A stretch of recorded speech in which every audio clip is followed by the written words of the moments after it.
everybody, and welcome to Immersive Realms. I am your host and your DM for tonight. I am Andy GMC, and this is my lovely players. Say hello, lovely players. Hello, lovely players.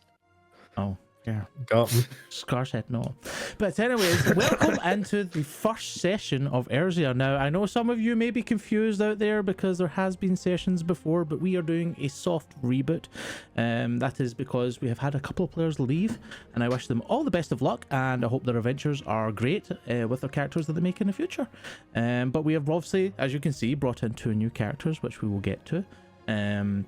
But Ersia has been soft rebooted, so there's a slight retcons, which you'll probably find out as we go. But just so you know, we are starting this as a fresh new session 1, here we go type thing.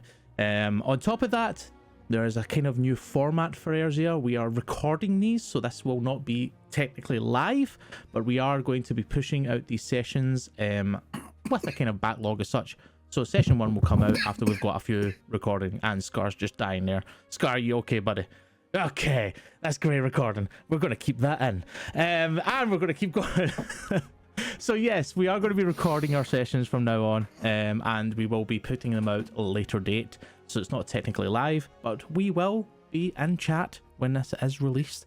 We will be hanging out with you guys and talking away. So to future selves, I hope you look after them.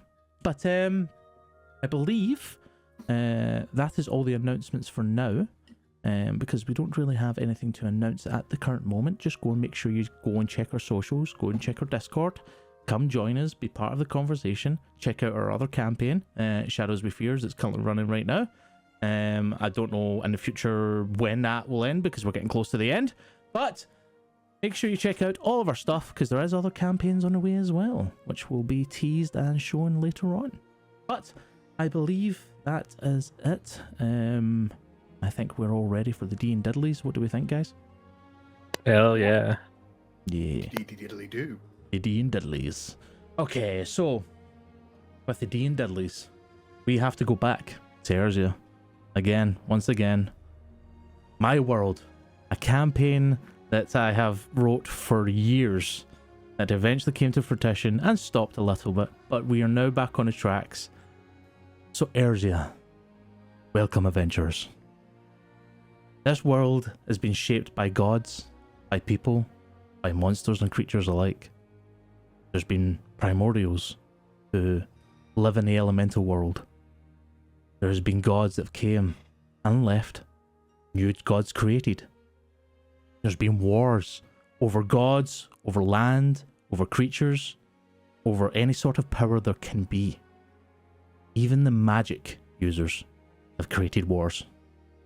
There's some other realms that came in, seeped into this world and caused chaos. Again, another war. As you can see, Ersia's battle-ridden. It is completely scarred all the way down to the lands itself. Some parts of the land has actually been shaped by some wars. But we focus in on a continent known as Pathora. Here there is a large, unmistakable and undeniable landmark. You can see it from almost anywhere in Ersia. The Tri-Spires. They reach to the top of the skies, and these monolithic, grey stone type statues almost. They hook at the top, and along the sides, all the way down to the bottom of the land, there is engravings. We do not know what they mean. But people theorize that these 3 Tri-Spires, these 3 monumental, sight-driven things that pierce the skies, was first brought, or first sprouted, by the unknown trio. The three gods that appeared, disappeared, that set the world in motion. But we look at present day now, and to recap what happened with our party before. We focus into a town called Chauvin. Our party, as it was then, happened to come across each other in different ways. We had the characters of Keros, Revan, Violin, Vale and Azadilla, all found themselves, whatever means by, in the town of Chauvin. Keros was there to seek an old friend of his that Sebastian told him to find. One to give him more information about the Starless War. Claris, and our bookstore known as the Claris's Volumes, was a welcome place for Keros, out of the travelling from the sea. We also meet Alizadilla here, as he searches for his own answers and his own goals. Elsewhere we come across Violin at an inn called the Flowing Goblet Inn. Here Violin found work and was preparing for an eventful night with new entertainer coming to town. It's going to be busy. Outside swooping in was two characters, the first being Revan and his friend Zizi. They were on a mission to try and catch a rogue trader who had a powerful artifact. Their focus was on this artifact. There was also Vale out in the wings, who was also trying to find out about this apparent sale that was going to happen. And then we wait and we watch as they mingle amongst themselves until fate decided Urundal would be their bringing together. Urundal the Bard and his group known as the Hallowed Grail. The night progresses. Eventually the Bard and his group try to move and strike a deal with a would-be buyer. However, they decide to use the artifact's power to try and dupe everyone and erase memories and stop time so they could get the money and run with the artifact still in hand. But Violin, magnetically pulled towards this artifact, was the first to kind of sprout and try and take control of this situation. The rest all started following. And then chaos ensued. Eventually the tavern started emptying as panic patrons decide to run and try and get to their own safety. In this time, that's when Keros and Azadilla noticed the ruckus and joined the fray. It isn't until a little bit later that they try and lay low, as they have now in their possession, our party, this very artifact. And as they look, they see it's a black crystalline-like shard. Something that holds power, something that actually pulls some members of the party towards it. They hide within Claris's volume for a few, and the crystalline shard shatters. Unknown what happened. Did somebody absorb it? Did it shatter because it was used? As the wrong owner holding it? Who knows? However, as it shatters, it leaves the dust behind. And Revan's friend, Zizi, has went missing in the chaos. So Keros and Revan decide that they're going to try and find him. And then they find the Hallowed Grail's hideout. They try to sneak in. And before attacking, taking out a couple of the members. And then a strange tool was used by Keros to get them out of the chaos. As the tide of battle was turning, a large bang happened with a small projectile and smoke coming from the barrel. It's unknown what type of weapon this is, but it was powerful enough to get Revan and Keros out. Managed to sneak out, and then the rest of the party decided it would be best to run away from this town because they have bodies in their wake and people trying to find out answers. They were part of it. They've been seen by guards as well. So they run, and they come across a small town through the forest. This forest, being the harvest of the town essentially, is built completely by wood. Small, very small. They find a one inn that held them for a little bit, catching their breath and talking until Urundal appeared. Coming as a truce at first, to try and talk to them and find out what was happening and strike a deal, figure out how to get on, until Azadilla decided that that was not on the menu for today. And once again, fights ensued. This time, the party had the upper hand. It was close, but they killed the rest of the the Bard's party, and they were close to getting the Bard. But the Bard, being quite adept with magic, disappeared in a flash and was gone, not to be seen again. With bodies in their wake once more in another town, they decided to move on, and the next place that they could go was to Vale's old hideout in Pericon, the capital city of the Islarius Empire. So they moved to Pericon, they meet up with the Ojiji, as they were known, a criminal group that Vale and her buddies were part of. They met Carver, the leader of this group, who they talked to and made deals with. But essentially the safety of this town was what they needed the most. They tried to get more information about the Crystalline Shard, about the Starless War and other sorts of aspects. They came across different motions of their own goals, whether that be their patrons, entities, anything of the sort that came into play. However, it wasn't before long that they stumbled across the biggest organisation, as they found out. The biggest criminal organisation that there is in Pathora and possibly Ersia, known as the Old Mark. More particularly, an associate that works with them, and is known by the name as the Acquirer. Famous for smuggling anything you want. He's made a name for himself. But he gave the party a job. To get Urundal back, whether it be dead or alive.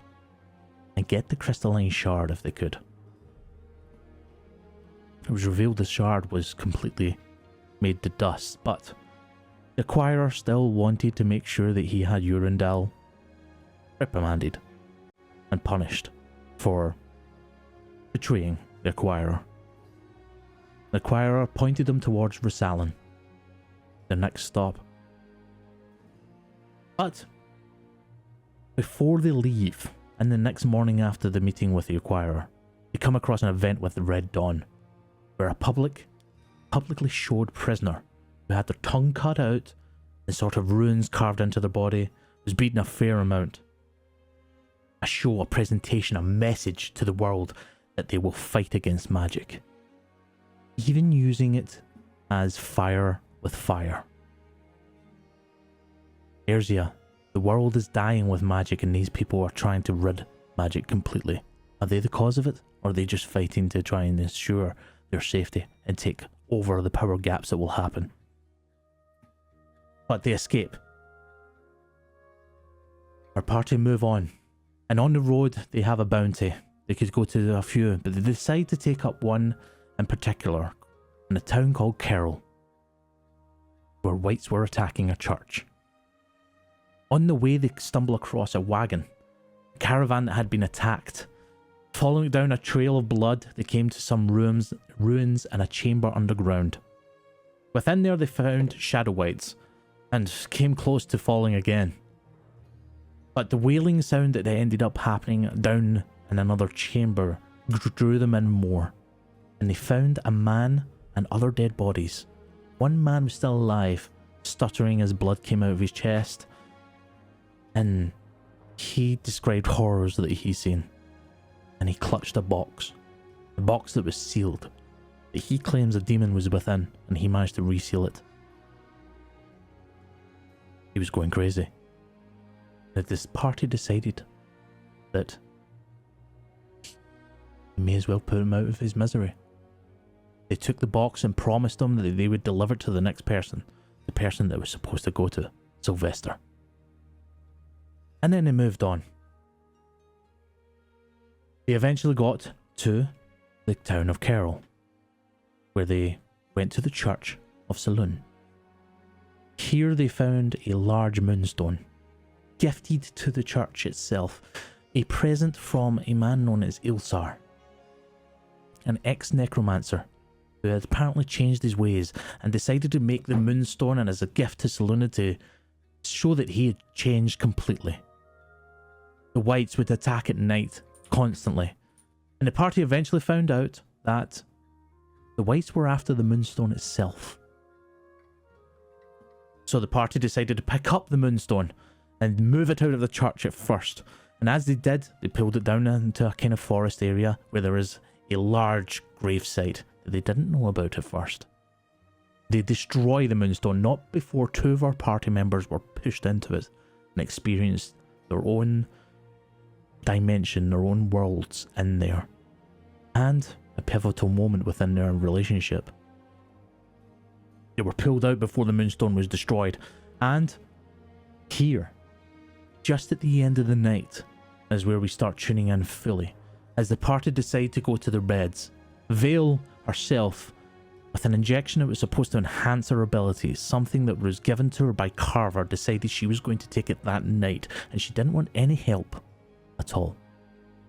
She would go to her bed and decide to do it then. Others decided to go to their bed too. Keros decided to bathe first, as he likes to keep himself clean. They eventually fall into their beds. I believe Revan was drunk, taking whatever alcohol he can to get. And Violin was going to bed a little bit disappointed and a little bit untrustworthy of his companion that was beside him.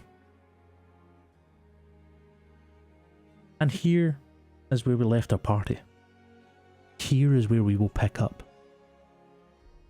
And we are in the middle of the night. It's around about 12 o'clock, midnight, maybe 1 o'clock, the back of 1 o'clock in the morning. And the town itself is quiet for a change. There is no whites attacking. For once, the town can rest. Carol's been saved. These people that have came in are 100% going to be heroes to them. They'll be welcome anytime. And they wait. As the sun starts to try and breach through into the morning. But just before that happens, the event strikes. To my 3 party members who were with me before. As you are in your middle of your sleep, you hear a sound. But there's not just the sound that you hear. It's blinding white light that takes over as well. And just as you hear that, this large booming boom, the whole place vibrates. You open your eyes and sit up, and the white light you have to shield yourself from, and then all of a sudden you feel yourself moving, and you manage to bring your senses back as the white light dissipates, and the whole place is starting to cave in on itself. Your bed's shifting. It's starting to slide down the hall that you're in. And all of a sudden you realize they're creaking and cracking, and there's people screaming, and this whole place seems to start caving in into the center of this tavern. People are screaming and demanding help. What do you guys do? Revan, who characteristically sleeps in his armor, he's kind of grabbing the bag of holding, slinging it over his shoulder, and drawing his sword and his shield, running out to see what's happening. You manage to run out. As you do, you're kind of almost running up the side of walls as it's coming in, as this whole place is kiltering onto the center, as if a black hole's dragging it in. You wait, and you manage to get out the door, and other people are running out and looking behind them. The whole thing itself doesn't seem like it's right. Something has happened. Meryl and Isabella managed to get out as well. You see Meryl and Isabella like looking very panicked. Keros, you managed to get out the door. I presume that's what you're going for. You're getting out. Or are you going through the window? I'm going out the window. Right. Give me. It's a belt straight off of the bedpost, over the shoulder, and just through the window. Give me an athletics or an acrobatics check. It's up to you how you want to do that. Let's do acrobatics. Why not? First roll of the new campaign. First roll, guys. Oh. I don't like this pressure. That is going to be a 12 plus 7, 19. No problem for you. You break through the window. You watch Revan as the glass shatters outwards as you manage to just get out, and you watch your friend Keros come tumbling out, and it looks like he's almost going to land on his shoulder before he tucks and rolls on a good and stands up and looks at you. Violin, in this moment, what are you doing? I'm probably not going for a window. No windows for Violin. I do want to obviously run out my room though, but I do want to like take that time to see like in the because I'm gonna guess I'm not mistaken, it's upstairs the bedrooms are at, right? I want to take Yeah. a second. Is there anyone like immediately that I can like the door opposite me? Is I kind of hear like someone inside stuck or anything else like that? I would say you can. You probably could hear somebody like trying to grab onto things to not be pulled into the center here. Cool. Are they? Do you think they're thinking inside their room? Yeah, I would say the door's like completely splintered and open up, and that you can get inside the room and get to them. Cool. I would like to do that, please. Yes. And do I recognize this person, or is it Just a random punter. a- Just a random punter. I will grab said random punter, and with my last spell slot of the day, Misty Step outside with them. Misty Step can't take somebody else. I thought it could. Only No, it can't. Dimension No, Door. it's just me. So I'm Dimension thinking Door. of Dimension Door. Shit, yeah. Dimension Door Well, can take somebody. Well, I go next and make them think of the Misty Step out. Whoosh! As you grab the person and say, "Everything's gonna be okay." Whoosh! You appear in that outside. case, Oh, okay. no, I'll grab the person and try and help them out instead. Then, if I Okay. can't, sorry, got my spells wrong there. No worries. Give me I'm not used to this shit. I mean, what spells do. give me I think a the players have been lying to you. strength have or been. athletics check.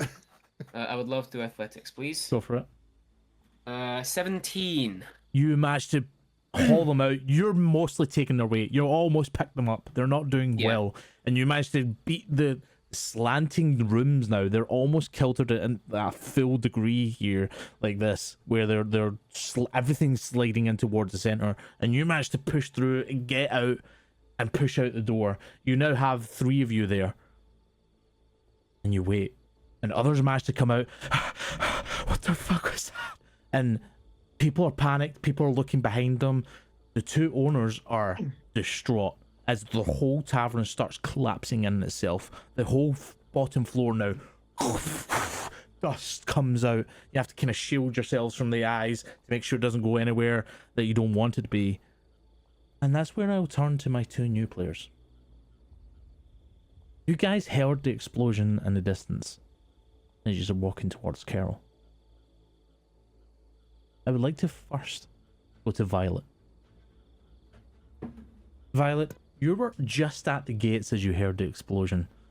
It's somewhere deeper in, but you know it's not too far away. And then you start hearing screaming and people other people opening up their windows and finding, looking out from the town and trying to figure out what's going on. What would you like to do? I would like to head straight for the sounds of the screaming. Okay.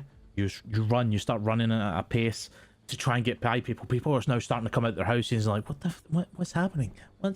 And you have to push by some people, and then that's when you see the dust cloud come out as the tavern practically collapses in on itself, and you see these people standing out. A number of people, you're probably talking about a dozen, maybe a little bit more, all standing looking at this tavern, start to go out. You hear some cries from inside going, "Help! Help!" Anything else you would like to do? From where I'm standing, is there anywhere I can see that I can maybe get inside? Give me a perception check. Okay.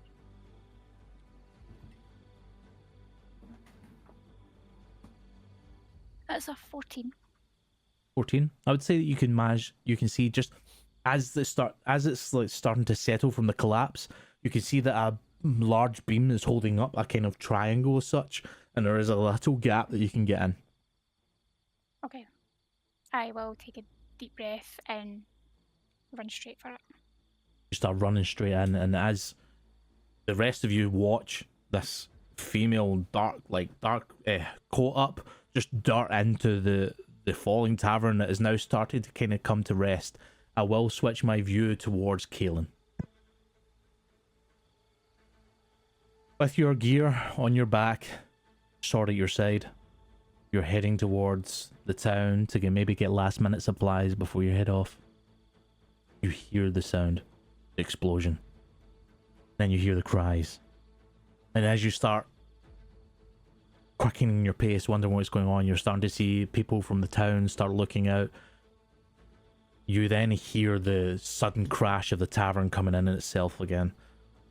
You quicken your pace, I presume. What would you like to do? will I know from where I am? Well, I will know that it's the White Owl Inn. Yes. Yes, it is a White Owl Inn. And do I see Merrill and Isabel outside? When you eventually get there, you will see the two of them like hugging each other and just like crying their eyes out, sobbing because that was their life work. What happened? You eventually catch up and we don't know. Kaylin, we don't know. And excuse me, Isabel turns to you and goes, "We don't know, darling. We don't know. It just there's a large sound and this blinding white light and it all fell apart. That was our life work. This was our dream. Is there more people inside? I think so. If you can help, I don't know." And they kind of start sobbing again, and they both console each other. So I'll take my bag off at that point, and I'll hand it to Isabel, and I'll head towards the door that's there. The door's completely caved in itself. Can I try and do a strength check to barge in on it, like from my shoulder? I would so say my pauldron will take the hit. I would say that you can do that. Give me either strength or athletics check. That is a 23. You find a point that you can definitely barge in.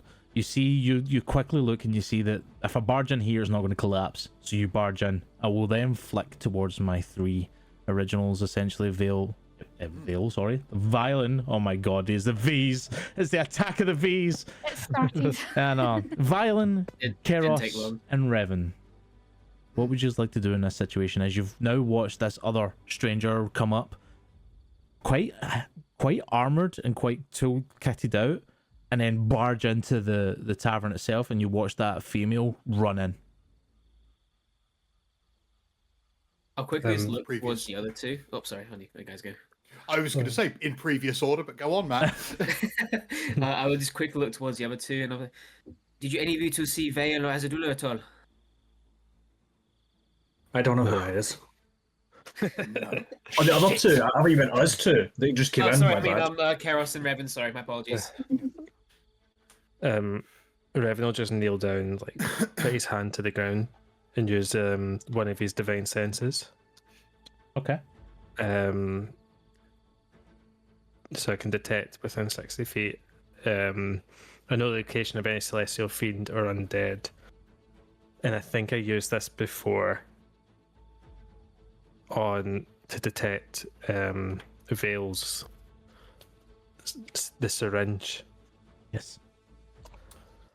As that ping goes out and covers the tiny tavern, you get an instant feeling back. It's almost nauseating and also piercing at the same time. You kind of stumble a little bit as you're kind of on your knee. You kind of have to kind of steady yourself. There is a strong presence of celestial and fiend. And certain other things standing beside me.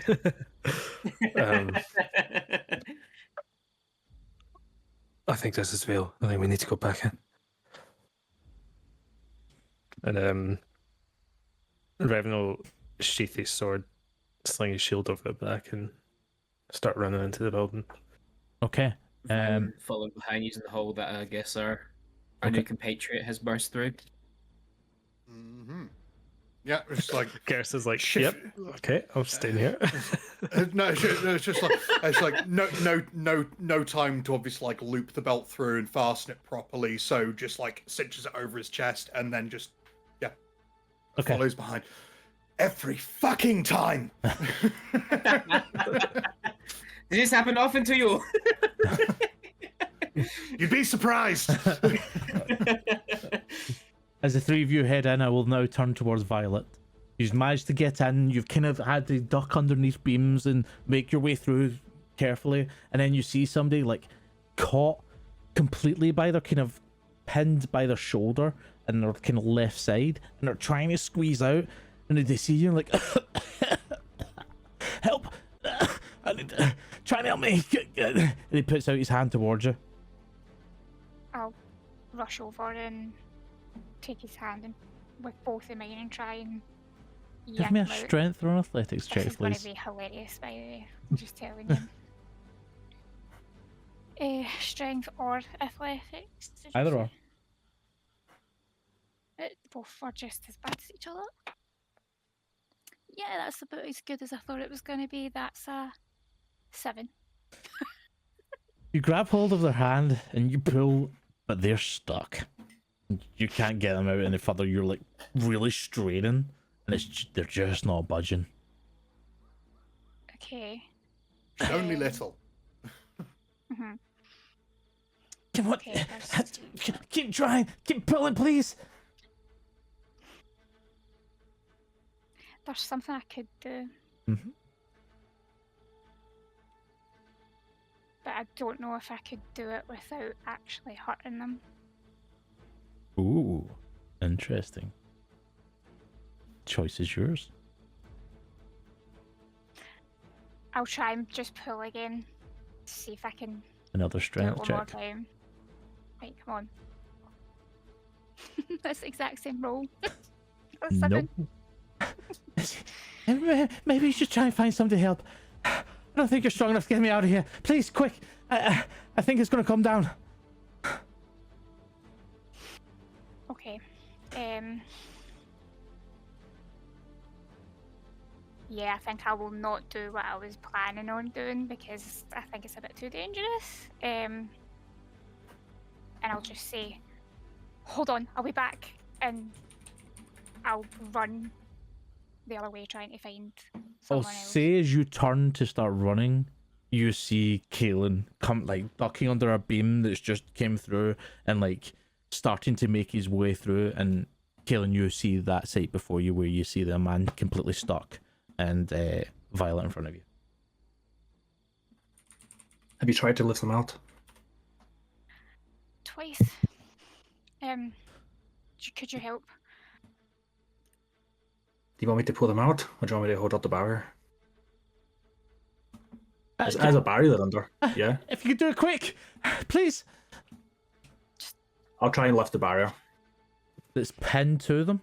Give me a strength or an athletics check, please. Wait, 25. You get in, use your whole shoulder and start pushing it up, and instantly it starts going. At first you think there's a moment where you're like, oh shit, maybe I shouldn't, because you hear and you see that the whole kind of top is starting to move, but then as you stop it, the beam manages to hold up a certain like almost safe zone and manages to hold for the moment. The guy manages to slip out. Oh, thank you both of you. How did he get out of here? He just runs, just goes past you, goes where you guys go, underneath the kind of other beams and stuff, and goes out. Is it safe for me to drop this and go and look elsewhere, or The would beams that- manage to hold up a little area at the moment. Okay, so I don't need to stay under it. It's secure. Secure as such at the moment. Yeah. So what I'll do is I will unsheath my sword, and I will go and look for anyone else. Okay, you start heading in. Give me an investigation check. I will now go back towards Violen, Revan, and Keros. What would you guys like to do? As you start coming in, you see the two figures and a guy run out off to your left-hand side. You do see another path off to the right. So, two queries. First and foremost, the air is still just like choked with like dust and everything at the moment. Secondly, how bad is like the area around sort of like the main door looking like? How far is it sagging in at this point? Are we in danger of being stuck inside if we linger for too long? You, without any sort of checks, you can tell that if you stay in here too long, this whole place is going to collapse. This place is collapsing. Okay. It's just managed to find a settling point at the moment, but the weight is starting to bear. Okie dokie. So, two things I would like to do. First and foremost, gust of wind to blow the dust out of all remaining windows, breaks in the stonework, Okay. and everything, just to vent the dust out of the building. So it's Whoosh! All the dust kind of disappears. Yeah. And secondly, would you allow me to use my Tentacle of the Deep to hold up the roof in the entrance area. Interesting. It's a 10-foot long tentacle. I would say yes. I would say No need to brag. I would give you that. Yes. Thank you very much. So yeah, like Garrus like takes a couple of steps into the tavern, coughs, then stomps his barefoot on the floor because his boots and his shirt and his everything else is still in the room. On the floorboards, there's a sudden gust of wind that blows all the dust out of the air and through, as I say, the windows, the cracks in the stonework, and then sort of flicks his hand in the direction of the ceiling. This huge, writhing black spectral tentacle twists itself into being and coils itself around the wooden beams supporting the ceiling, and you can hear the building creak and then settle slightly as the tentacle takes its weight. And as he describes. Do I remember which room both Azadilla and Vale were in? They were in near the center. Both The of them centre. both of them were together. Not together as such. Sorry, both of them were side by side, room wise. Whatever room is closest, Rem just wants to run up to and kick the door open. Give me a. It's up to you how you want to do this. You can either do a survival check, you can either do an investigation check, or a perception check. One of those three. Tell me which. Is it daylight? No, it's nighttime. Nighttime. It's complete pitch and black. Survival, perception, or investigation. I'll do survival. Okay. Just as a thematic, that is pitch black, but there is lights that light up a little bit that were in the tavern, but obviously have not been snuffed out, and they're still going. 21 survival. Survival. So you take a second and realize, fuck, this whole place came down. I don't know where, like, direction wise I am right now. So you start looking for little tidbits of like, oh yeah, that used to be there. Even though you're still slightly drunk, you manage to start finding little bits, and you're like, wait a minute, okay, that was the stairs, that was right, the rooms are this way, and you start heading, and then you start realizing that as you're getting closer and you're having to lift some stuff to move it and get like into certain crevices that this is created, you start realizing that the closer to the center you're getting, there's nothing there. It is like a ball size, like much larger than a ball, like a oval part of the tavern is just being completely wiped from existence. It's gone. And because there is that gap, the tavern started falling on itself. I'm assuming that's over where their rooms were. Roughly where the rooms were. Yeah. Fuck. I think it was Vale. I think they're gone. What did Vale do? I don't. I think I have an idea, but we can't stay here. Oh shit. Get your shit from your room and let's go. You hear further creaking from other parts of the tavern. You hear just off to the kind of northeast, essentially, of this tavern of where you're facing. You hear like a collapse happen, and more dust start picking up. I'm just gonna quickly run into my room because I took my armor off to sleep. So I'm just gonna quickly run to my room. My backpack and armor, I'm just throwing out the window. Like they're just going outside the window. I'm not gonna bother putting them on out the window where they're safe outside. I'll grab them later. And I'm doing one more check to see if I can find there's anybody else on the top floor that Give needs me assistance. either investigation or perception check, please. Whilst you're rolling, can I also shout up to Violen, boots, bag!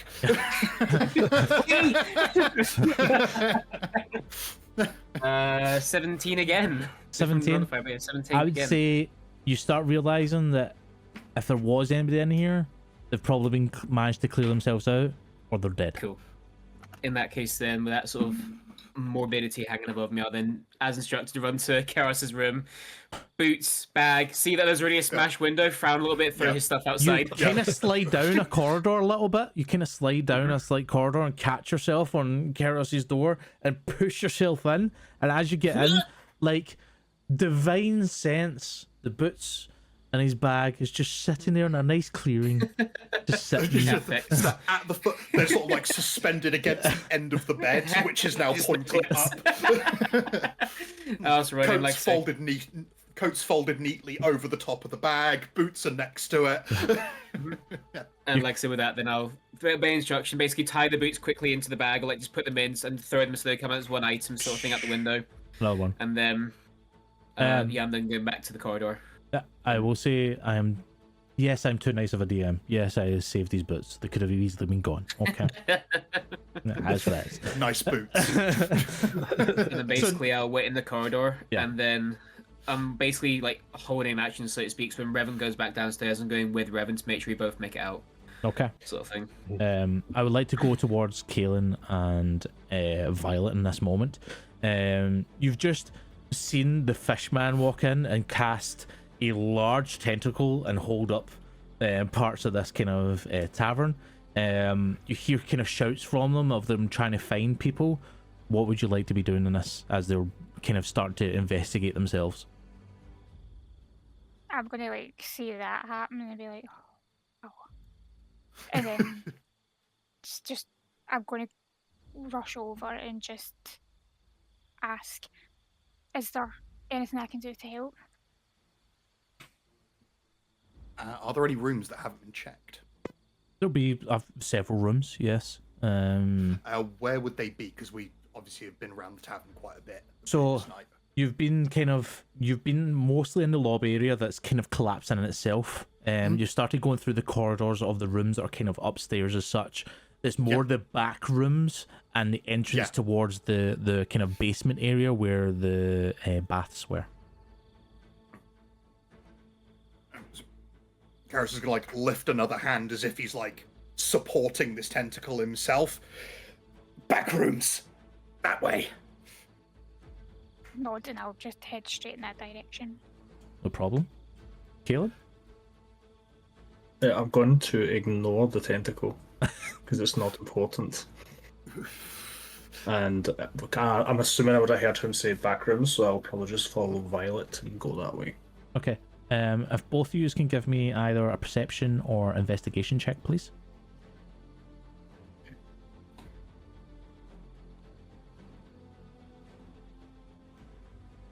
Okay. 13 perception. That was a 14 investigation. Okay. So I would say that both of you managed to get start getting into the kind of deeper end of the tavern. You notice there's a large gaping hole where a lot of this is kind of just fell into, and you start realizing, oh shit, that was the problem. What the fuck happened here? This is how the tavern managed to collapse. It collapsed in on itself because the whole weight went in towards the center. You pass by a couple of people who have been crushed, in this, completely lifeless. Their mouths gape as if they were trying to scream, and their eyes are completely glazed over now. As you kind of realize there's no point in trying to pull them out right now, try and get to people who are maybe alive, you start pushing further in. You have to really kind of get low and get through some areas, especially because you don't really have a support now behind you. But you eventually come across a smaller halfling who is pinned by their leg, one leg, and is like bleeding profusely from it, and like very weak. So when you like appear around the corner and see this, she looks up at you and is just like, "Oh, darlings, please, can you get this out my leg?" Just like I did before, I'll try and lift the beam and save the leg. Again, if you can give me a strength and athletics check, please. That's a 13 on the athletics check. I would say you struggle a little bit. I would say that maybe Violet, when you see him start struggling, like he's trying to really lift this, you probably jump in as well and give him a little bit of help and manage to free it eventually. That she pulls a leg and she kind of goes to stand up, but then stumbles a little and is like really can't really walk at the moment. And you said that the wound's bleeding. Yeah, she's bleeding. Like the whole I'm gonna right leg is red. I'm gonna rip part of my cloak, the bottom of my cloak, and try and tie it round to I'd say help stop the bleeding. you tie it round and you manage to stop. I would say you managed to put pressure on the wound. Essentially, it's not stopping right now. You can see that the rag that you pulled out is starting to turn red itself. But you've managed to maybe help in this situation. Okay. You don't hear any other sounds. You don't hear any calls. It's quite quiet except for the creaking and the sounds of the tavern around you as it starts to sound like, yeah, this is going to start falling in. And then you hear from the northeast side like a collapse and dust goes up in the air again. I'm going to look at Kaylin and just say, I think you better grab her. We need to go.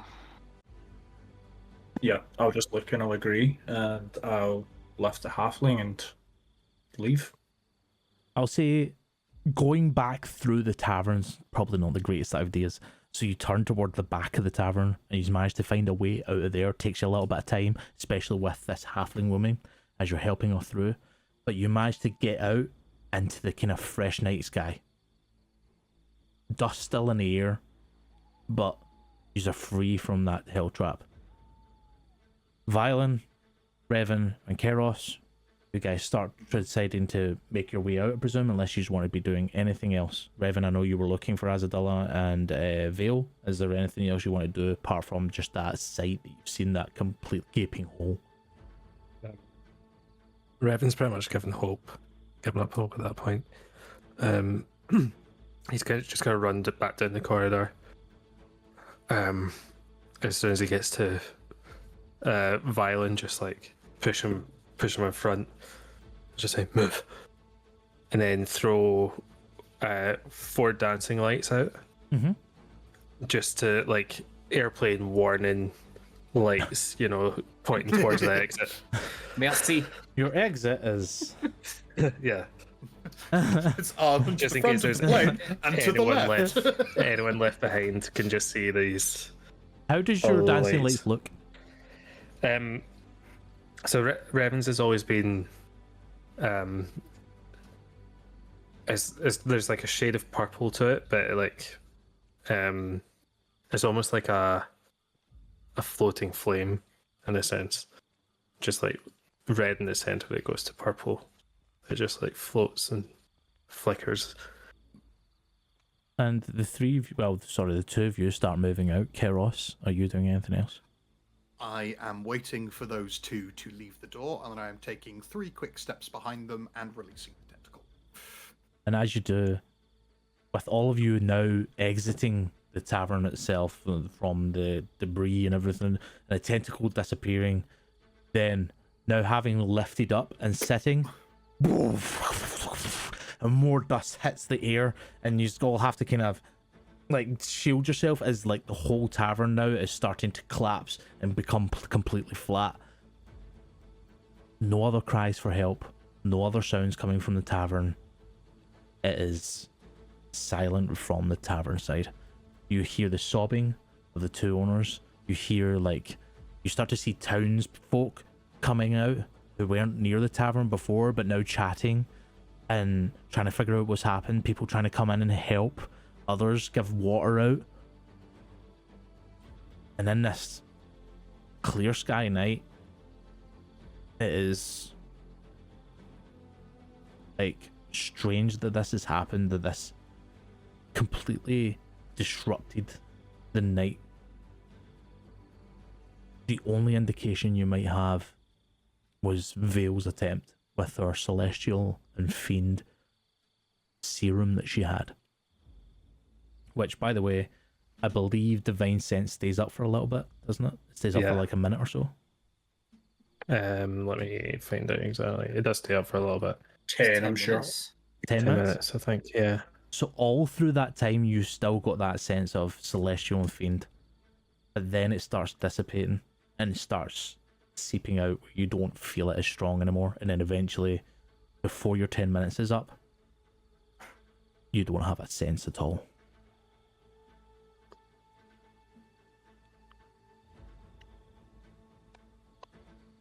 I think as it fades, Revan just kind of takes in the destruction, screams fuck, and throws his shield against the wall. Pong! Like anti-Aragorn. Yeah. What's left of the wall falls over. Yeah. I mean, it's tighten his armor, so. He still somehow breaks his toe in that scene, though. Yeah.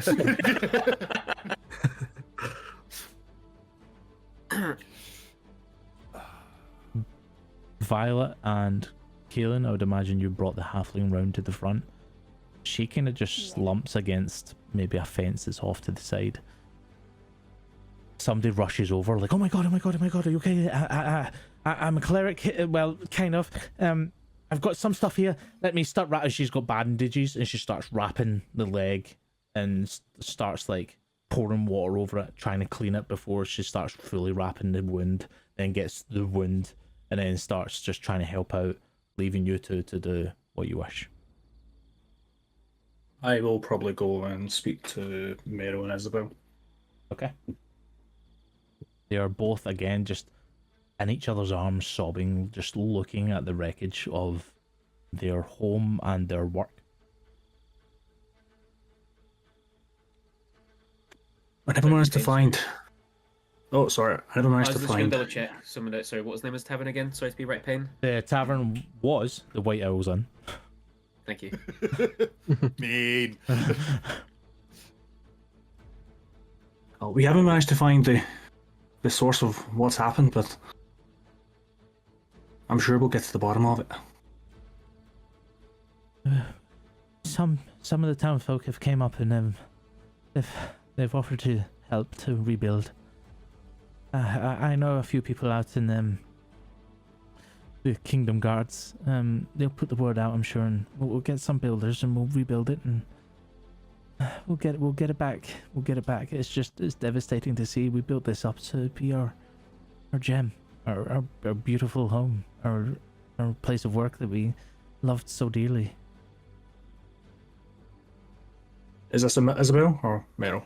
This is Isabella. Isabel's got auburn hair, long auburn hair. Yeah. That right now is complete mess of complete dust everywhere. Meryl has long dark hair, and again her hair is completely messed dust, and they've got like dust all over them, and they just look disheveled at the moment. I'm currently heading to Rosalind to speak to an old friend. Perhaps I can get someone to come and help rebuild, but if you wouldn't mind, could you keep an eye on Bracken's farm for me? Isabel, who seems to be more of the sensible one, the one that's kind of keeping herself together, puts her hand on your shoulder and just goes, "Don't worry, your father's always been good to us. He'll look after the farm for you as well. Is something wrong with it?" There's not there's something wrong with it. It's currently not in my possession anymore, and that's why I'm going to Rosalind. What, dear?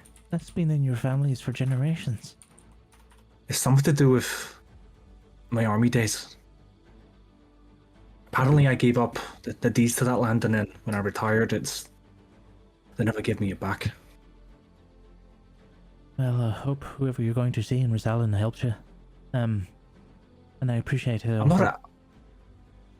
I'm not asking you to tend to the crops and thing. I'm just asking to make sure the animals are still fed. Oh, we'll make sure. I'm sure the town. There's no one there at the moment. It's currently repossessed, but here is the spare key that I had. I'm pretty sure that the locks are still working. You can live there. If anyone comes, just say that the government sent you, and Well, yeah, the that's recommend. Sorry, just Government, I said the wrong word, but yeah. No, I'm laughing at Scar trying to oh shit, it's the tavern coming down. Anyways, but yeah, she turns to you and just goes, "Listen, I think they're going to have their hands full with this. I don't think the government's going to care about a farm at the moment." Yeah, but I'll go speak to Commander Durrell and see what I can do. We'll look after the animals. The town loved your father. I don't know if I've had a chance to actually talk to you since, well, but we loved your father. It will be it'll be our honor to make sure that it ticks over until you get everything sorted. You're back home. That'll be grand. Thank you. Maybe it can help with the rebuilding. Yeah, but like I said, I'll speak to Commander Durrell, see what he can do. I'm pretty sure he probably knows a couple of people that can come here and help. And if you could look after the farm in that time, that'd be perfect. I shouldn't be much longer. I'm just going to go speak to him, find out what's going on, and then I'll be back. Okay, darling. I'll tell to Horace.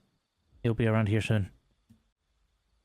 Horace, who, for the party might not remember, and obviously new folk, as the mayor of the town, Horace Falvin, half-elf male. And I'll sheath my sword back up. I'll put my hood and I'll go to... I'll see you, but the rest of the people that was in there, find out how they are and things before I go. You check in with folk and they seem distraught. The White Owls, the White Owls Inn was always a beautiful place, always a place of very friendship, very like welcoming. Everybody went there to relax. It was a beautiful place, and obviously the town's distraught. Anybody else would like to be doing anything in this moment? Yeah. So, now that I'm sorry, Nikki, what was your character's name again? Caleb. I- Caleb. Caleb, thank you. Was that Caleb or Kalen? Kalen. Kalen, I'm going to make a note of it now because I will keep asking you over and over again. Which I should say, while you're making a note of that, if you would like to actually describe your characters,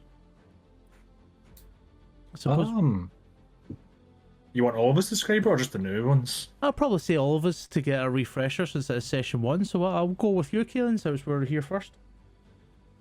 So, let me get up the image so I can Currently covered in describe it a dust, bit better. but you know. Yes, covered in dust, looking very tired. But bear with me one moment. So he's a human, first of all. He's in his early to mid 40s. Currently got long dark hair, which is tied in some sort of bun. Big beard. And yeah, he's covered in armor. He's more so leather armor, but with steel pauldrons on both his shoulders.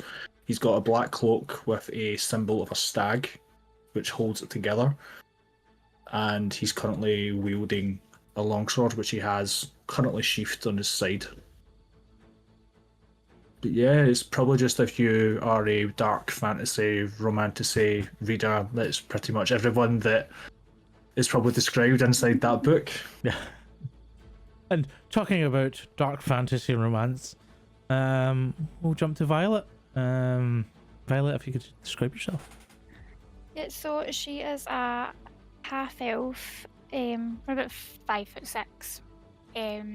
She has dark blue eyes, long black hair with sections of it that are like a kind of silvery white colour. She wears simple leather armour, and over the top she's got a kind of navy blue cloak. And yeah, that's all. Okay. I will go to Violin next. If you can describe your character for me, please. Or actually ties in quite well, because what Violin's going to be doing is, as he sees Revan basically exclaim, "Fuck," and throw the shield away, Violin's gonna not sneak away, but sort of take the moment where there's no immediate danger and walks across to the edge of the tavern where he basically threw the backpacks out and the boots and that sort of stuff to go collect them. And as people are about handing out water and that sort of stuff, he's sort of finds a little pail of water sort of thing as he bends over to pick up his own backpack and maybe Karas's boots. And Violin basically wears older armor, Again, the armor itself is currently not wearing the breastplate, but it's a breastplate that's old, battered, has almost ancient-looking, familiar, unfamiliar symbols and emblems engraved into it. Same with the sword he carries. He's got quite pale skin, human as well. Short at the sides, sort of messy-ish at the top, blonde hair, messier now after the the events that he just went through. Very sunken and shallow, almost grey eyes. And as he sort of leans over to pick up the backpack, he catches himself in the pale moonlight in the water that's in the bucket. And he sort of gives a little sigh, seeing the destruction around. And he's going to use Mask of Many Faces. And nothing changes apart from the skin color lightens up a little bit. The eyes become less sunken and shallow and go to a more prominent ocean blue instead of a light grey. Just makes himself look a bit more healthy. Before he scoops up the rest of the backpacks, goes towards Karos, and he sort of, my friend, as he throws the backpack in your direction, Karos. And Thank you. I would like to go to Keros last because you were going to do something. So, Revan, if you could describe your character for me, please. What you see is a dark elf wearing some pretty ornate but worn armor. It seems to be made from some form of unusual material that resembles insect chitin. He's got long matted white hair, a scar deep across his cheek, a blood stain kind of running from his nose along his other cheek at this point as he's covered in dust. And what's noticeable about his armor is that it's heavily burned. It's up the whole left side is just covered in black scorch marks that run up the side of the armor and kind of finish as a burn that goes across his neck and onto the bottom of his face. I have a mini. Can you see? It's Look at the Revan. mini. Just he's not wearing a helmet at this point in time. He'll just go collect his shield and turn around and look at the kind of chaos going on before he starts looking for injured people to give a little bit of hit points with his lay on hands. You probably see that there's a couple of people around that halfling that came out, so you probably go over there. Yeah. But I would like to go to Keros now. Keros, if you would like to describe your character, and then Sure. tell me what you're going to do. Yeah, sure. So, Keros is first and foremost a Triton. So, similar sort of like sea elf vibes, but instead of sort of the long pointed ears, they are more like fins. So, like the spines, and then obviously the webbing between them. They're heavily pierced with gold rings, long blue-green hair, the color of like sea kelp. Like half tied back. It's full of braids and again full of seashells, beads, ornamentation. Currently, like I guess halfway through the process of getting dressed. Currently, he's only just put his boots on. Still has not like located his coat or his shirt or anything. So you can see obviously again the fins growing from the backs of the forearms and the backs of the calves. He puts his boots on. Skin sort of like a deep storm grey, but there's metallic blue, like fish scale patterns covering his body, sort of dotted with like black nautical tattoos, sort of thing you'd see on like privateers, sailors, that sort of thing.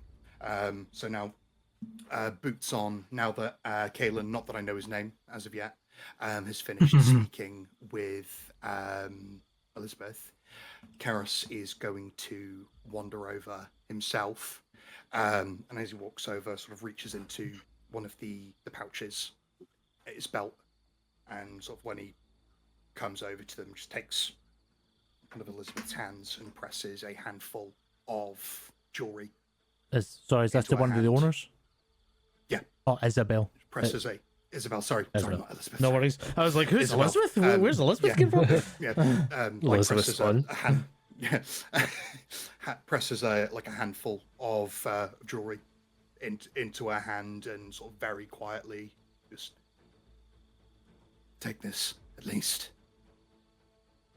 I know what it is to lose a home. No, darling. No, take it back. No, I can't accept that from you.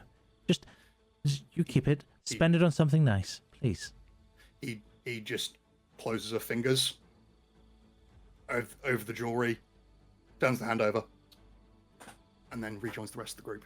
And as you just kind of start going away, you see that she bursts into tears again.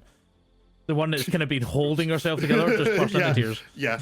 And goes back to our lover, Meryl. So that was around 75 gold in sort of like assorted jewelries. There's like bracelets, rings, necklaces, and stuff like that. It is not cheap to refurbish a tavern. No, it's not. And you know my character's habit of carrying most of his coin in items. So. Okay. Revan, I believe you were about to do something. So you go over to the halfling, and she looks at you coming over, and she's like, "It's okay, darling. We've these people looking after me. It's you just if you can attend to somebody else." And they're like, "You're the one of the guys that's next to her that's been helping as well." Just goes, "You're in a bad way. You are really in a bad way. Like we could get all the help. Do you know any sort of medic training? Any sort of healing?" He'll just rip off the gauntlet and just start muttering in Undercommon before just pressing his hand onto the wound. And I'll dump 10 points of the lay on hands on it. Damn, 10 points will definitely heal up the wound. Leaves a little scar behind, not too much, but you definitely see it heal up in front of you. The blood stops. And as that happens, you see the halfling go, oh, that feels really warm. That's nice, actually. You've got healing hands. I guess we'll turn out a blind eye for the magic, but I appreciate it. Thank you very much. What is your name? Revan. Well, Revan. Darrell Revan. Darrell Revan. I appreciate everything you've done for me, and I will remember you for the rest of my life. That's your loss. And I'll go look for anyone else that's maybe. As you start walking away, the guy goes, Did he say? What did he say? Like, she's like, I don't know. I just walk off. So eventually, as you guys are kind of milling around, you hear a couple of like heavy footfalls. Armored folk come up, and you see that there's a couple of guards that are walking up, and flanked with them is Boris Falvin, who you've met. You've talked to about the whites before. You originally talked to him about the whites, who then told you to go towards the church. And just behind Oris is the priest, Frina. Priestess, Frina, who you've met also at the Church of Saluna. And they look, one, tired, two, as if the world just came to an end. They look like as if something absolutely terrible happened, which it has to this town because its main hub is kind of collapsed. They brush past you. Frina gives you Violin, Revan, and Keros a nod as she goes past, and Oris and Priestess Frina go towards Meryl and Isabel and start talking to them. And you see that they're nodding, and you keep on seeing Oris kind of like point towards the tavern, and you maybe hear just in a kind of offshoot, we will rebuild, I promise you that, and we will rebuild this, and we'll make it better than ever. And like Meryl, who's been like the kind of distraught one, really distraught one, is just full in tears, just going, we can get it back. And Isabel's like calming her down, like, we'll do it, it's okay, we'll get it sorted, we'll rebuild. It's brick and mortar. We can get plenty more. And then it kind of carries on. The town seems to be coming more to a rest now. The dust is still in the air. There's not a lot of creaking. You hear every now and then rocks fall. Not rocks. Debris fall. Rocks fall. Rocks fall. Dies. Yeah. The mountain's coming down on you now. No. And the towns, some people start heading back home. Some people stay to help and like pick people up, maybe take some of the injured home. You see that they're starting to come to terms with what's happened, and it's starting to calm down a little bit more. We should leave before this gets pinned on us.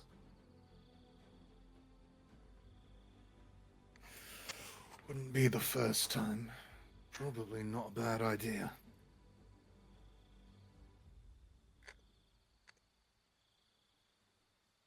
Oh, you got it. Enough plan.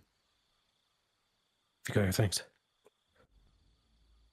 I do, personally. Chaos, I've got what I could find of yours. Thanks. Of course. Going to quite quickly throw on his shirt and then his coat and then his backpack and just like surreptitiously buttoning everything up. That's fair. These guys start packing up. I presume you're heading to hit the road. Yeah. Violet and Kaelin, you watch as the three who ran in and started helping people are starting to like pack up, talk to each other, and look like they're ready to essentially boost town.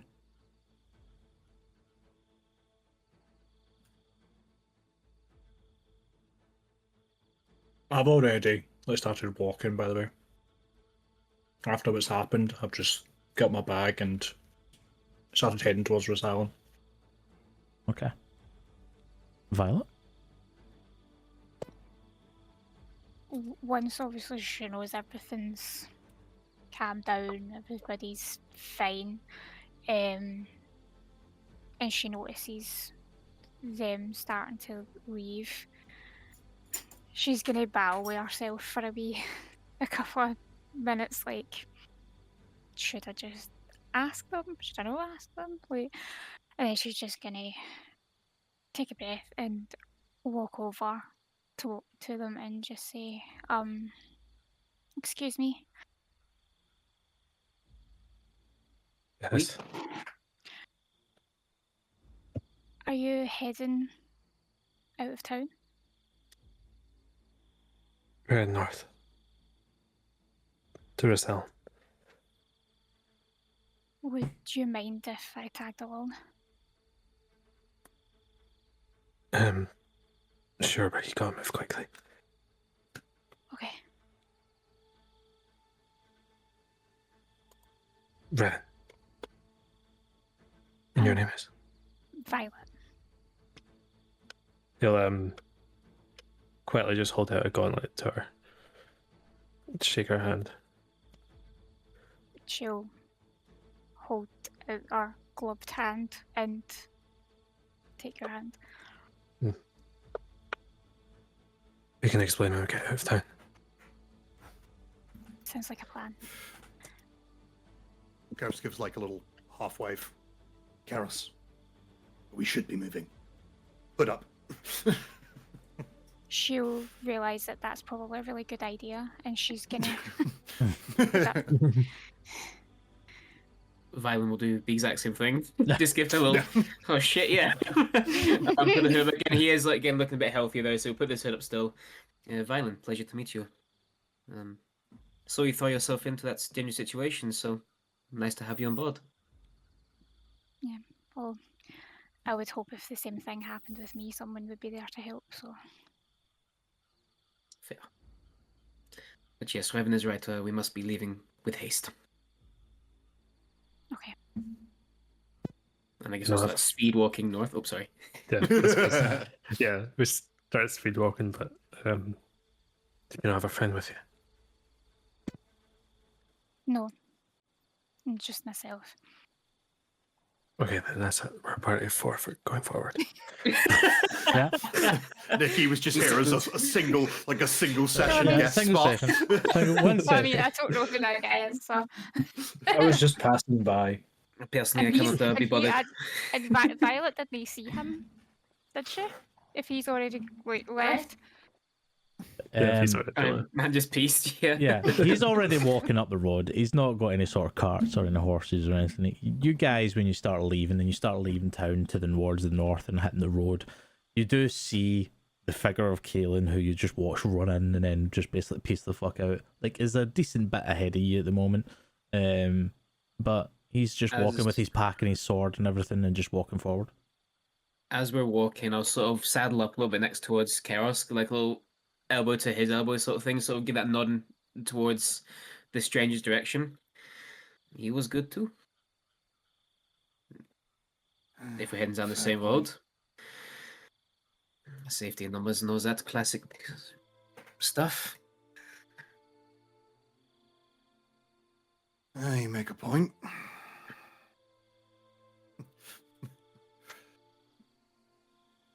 How do people get each other's attention in D&D? Like, do they whistle? Do they throw rocks? Like, That's up to you. I What does just Eldritch blast him in the back of the head and see what happens. yeah. Please do that, please. It worked on Revan, to be fair. The magic brick Revan, returns. Yeah. The arcane brick. The arcane brick. Yeah, arcane brick. Yeah, arcane brick returns. No, so we've I guess we've covered it like a fair distance away from like the wreckage of the pub now. Yeah, I would say you are now like out of town. Town's now behind you. Yeah. You still see the dust particles in the background. You hear obviously some chatter coming from the town. Essentially, there's a lot more lights than there usually would be for a night time. But yeah, you guys are now leaving Carol behind. Carol's now becoming a town in the distance as you look behind you, and you're carrying on. These are probably keeping pace with Kaelin at the moment. Is this like a wooded area path that we're going through, just open plain sort of thing? Or? It's mostly open plain. You do see like woods off in the distance, but it is mostly plain beside you. Just kind of fields off to your left and right. And in that case, yeah, Gareth, there's like whistle between his fingers. Yeah. You hear a loud whistle, Kaelin. Ignore it and keep walking. No, I'm joking. I'll turn around and notice that the four that were there at the inn are failing. So I'll stop and wait. Felt rude to keep walking behind you. I heard him say he's going to Rasan as well, didn't I? Yeah. Yeah. Felt rude to keep walking behind you, seeing as we're going to the same place. Garrus, nice to meet you. You handled yourself well back there. My name's Kaelin, and I'm sorry, but the last time I had a party, I lost them. So it's probably not best that we travel together. I mean, we could go to Rasan, but that's probably as far as it goes. Garrus just kind of sighs. Truth be told, we just lost two of ours in that. I need to head to Rasan to speak to an old friend. I have a farm back there, and that's been my life for the last 10 years, consistently, and I need to get it back. By all means, if you want a traveling companion, I'll be here. Another sword for the road is not a bad idea, but after we get to Rasan, I think that's where we go our separate ways. I think that is if that is your wishes, then of course. And I'm sorry to hear about what might be happening to you and previously. Of course. Violin, by the way. I extend the hand out towards him. Yeah, I'll extend a hand out, and I forgot to mention, I have got a glove on one hand, but the other hand is like, the bracer goes up onto his hand, but he's got a bandage wrapped around his palm. Mm-hmm. And that's the hand that he'll extend Cool. to you. I'll just take it as if it's, not noticing the bandages, but not, drawing attention to it sort of thing. Shake your hand. Give you that little nod. You're welcome to travel with us till we get to then, and then what will be in Rasan, I guess. Were you staying overnight there, or you just passing by? So look towards the We, others. we, Trying to. Yeah, we. we helped them with a little problem we've been having in town. There are undead harassing the local church. I heard about that, but I thought it was just a children's story. I thought it was just the locals making up things. I try and stay away from Carol, to be honest. I only go in, drop off my deliveries from the farm, have a drink in the tavern before I head back home. Tavern. The tavern inn, yes. Yeah. There's a tavern in there, isn't it? In the later one. Yeah, it's think that's what we it's an said, inn that yeah. has a tavern. It's like one of those. It's a drinking pub and it has rooms and food. Yeah. For In everybody. D&D, it's Yeah. all the same thing. It's all the same thing. Do you know what happened to your two other members? I fear I do. Towards Revan. Is it quite far from town, quite isolated? That's Yeah, you're like, I would say you're quite a bit away now. Like if you look behind you, Carol's like a pinprick now, light wise. If you want to take a brief rest, I can fill you in what happened, or what I think will happen at least. It'll probably be best. I think we should probably make camp here and then set off again in the morning. It's just these lands are dangerous and during the day, never mind at nighttime. We have noticed. After you mentioned that, just Revan audibly sighs. It's like, oh. Always want to travel by day, don't they? The surface dwellers. I'll get the fire lit. And I'll also move and kick down some of the brush and stomp it down and start getting a fire built. You'll I'd say watch it's as, easy enough. Easy enough to get a camp built. Off to the side. You'll watch as what's the fucking spell called? Revan pulls out that little ivory statue of the knight, so it's just heavy armored and he's holding his sword like this, and he sets it on the ground, and you watch as this ivory statue just flips the sword around and stabs into the earth, and a bubble emerges as a Leomund's tiny hut activates. We've got You know, in this place, isn't I've not got the note of that. I can't even remember what I called it. Yeah, I have it in my notes as the ivory statue of sanctuary, Yeah. It was, We find but it I feel like I had an official Barrow. name. No, Same we did. Revan swindled.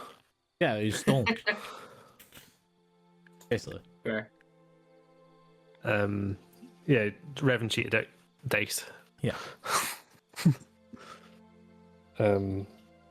So yeah, what the 10-foot radius, the mobile dome comes in, and 9 creatures of medium size or smaller can fit inside the dome with me.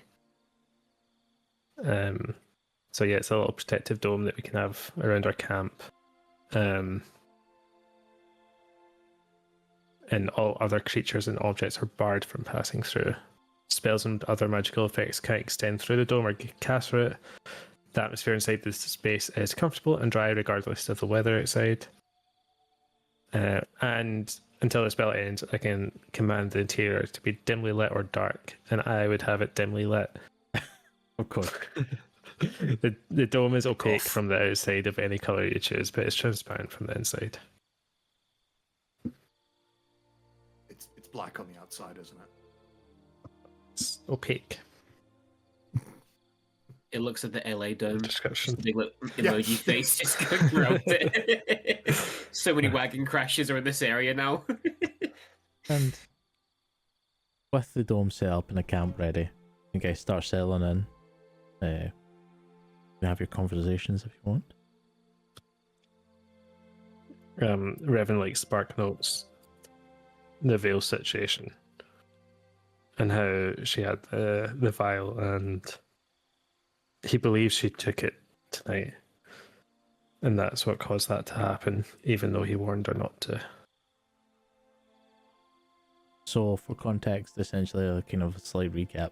Vale was part of a criminal gang, very small, called the Gigi, and their leader, Carver, had created a serum that he believes was a way to enhance people. It's from the divine and the devils themselves, a combination of both. It was experimental, so this was a new batch that he gave to Vale and says that she should take it soon. It was up to her to when to take it. She took it that night, and seemingly went wrong.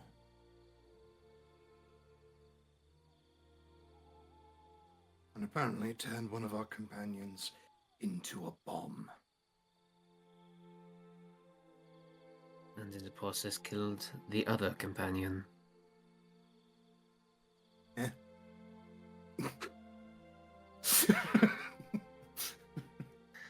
Fair. Well, I don't know. I guess it's maybe good to not have ties to a criminal organization. Looking at the good side of life, the moral offense. Karos says nothing.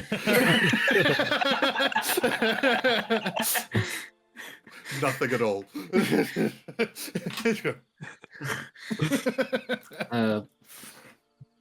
But Violet, why were you, if you don't mind me asking, breezing through town, were you also staying in the tavern, or was your business elsewhere? No, I was just passing through. Heard the screams and thought I could help, so there I was. I'm glad you were there. You were a great help in that. Yeah.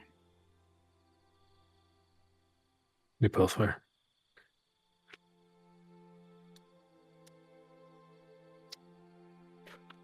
I done it for Mare and Isabel more than anything else. That place has been like a home to me, and it done a lot for me in my hard times, and it was the right thing to do. They seem like very decent people. They're glad to have friends like you. Thank you. But I think now I'm probably going to go to bed. It's a long walk in the morning. I agree.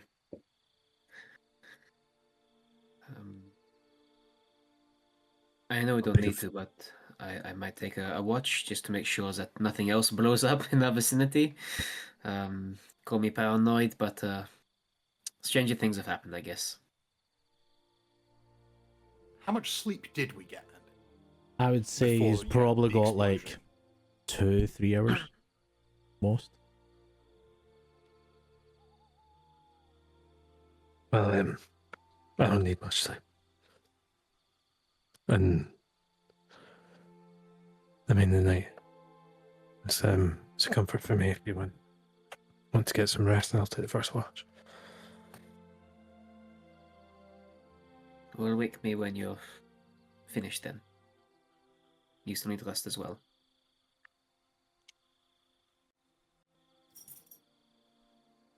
Revan will watch for 3 hours. 3 bang on hours. 3 hours To the specifically. minute. And before waking Violet up,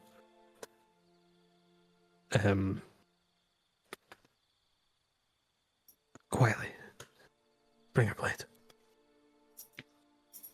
and he'll leave the dome and go off to the side a little bit. Will you whisper that to me? Sorry. Yeah. Violet will wake up to that. And he'll sort of wait for you to sneak away so there's not 2 footfalls making sound. Then slowly I'll get up and make my way outside the tent, or the dome, sorry, following your direction in the night. Not seeing quite as well as you. Where the Fuck did that? Garros is not asleep. Gareth's just like, oh, he's laying in his hammock as he always does, but you know, probably isn't going to be getting much more sleep tonight. And it's just kind of watching them through the dome. As bang furiously. as Violin catches up. I've regained my spell slots. I'm fine. Well, I will say, what, just in case, Revan, I have put my armor back on before we hit the road, and as I'm walking up to where you are, I'm doing that whole thing where I'm walking with my hand on the hilt, sort of thing, of the sword. You see, as you approach him, Revan's drawn a circle on the earth out of salt. And he casts Zone of Truth. oh boy. Will I have know what this spell is? Or, like, would you tell me, or... Give me an Arcana check unless Revan like straight up tells you. I'll let him flounder. That's a 2. I just think you're crazy, boy. He's just went and put salt out and just you're like, what the fuck is going on? I do, so the sword doesn't move, but the eyebrow raises. But I believe he does get a wisdom saving throw, right? Yes, if he steps into it. But I know if he fails. So you'll just see Revan will rip a strip off his cloak and blindfold himself. Okay. Now I need a favour. Just before you do Well, that, wisdom saving yeah. throw if you do step into the circle. Violent. I'm Not gonna- right now, I'm waiting for him to do okay. this. I'm waiting for Fair. him to see. Revan chooses to fail. Okay. I'm not stepping in the circle just yet. I need to learn how to fight when I can't see. Okay. Because your son is too goddamn bright. And I figured if you help me, nothing's off the table. Except from anything that may cause me to break my oath.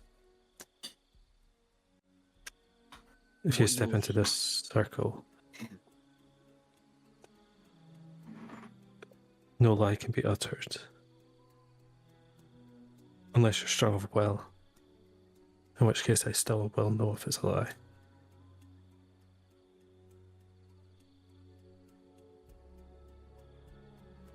What you'll hear, Evan, is there is a bit of a drawn pause, and you'll hear from the sheath the shing of the sword just getting gently removed, not violently, just gently. I have lied to, in my past, quite powerful people. I don't have anything to hide from you. And I'll step into the circle. I guess I feel this energy sort of wash over the mind. And feeling probably a very similar thing I felt before in my past. When I've lied to who I've lied to, I'll fail willingly to save. Okay. Should I start swinging now, or...? As he says that, Revan will swing at him. I'll get a parry. I will. And you'll notice as Revan spars, even though it's meant to be light practice, he does come at you hard. Mm-hmm. It sort of probably catches Valiant off guard a little bit to begin with, but then his own military background mean that he's parried, or he's trained hard himself, so I'll match you. Yeah. I'll say it's quite a session, and Revan, this is a whirlwind to you. Like, you have absolutely no sense in trying to pinpoint. You hear a step to your right, so you swing to the right, and all of a sudden you get a tap on your left, and you're like, holy fucking shit. Like you feel out of place in this moment. You feel like you're completely useless. But there's some times where you catch Violin and you hear Violin go, whoa. Don't just use your ears. Feel where I am in the ground. Don't assume, react. Our mutual friend. What is it? As you sort of say that, I'm gonna guess you might be mid parry sort of thing, and Yeah. or mid swing, and I very clumsily block you, from my own sword hitting against my arm sort of thing. He is no friend of mine, unfortunately. He's a reluctant friend of mine. I cannot confirm that I actually know your friend. This is pure speculation. But I believe I have, well, as we're doing right now, went toe to toe with him. Many moons ago. And it bested me.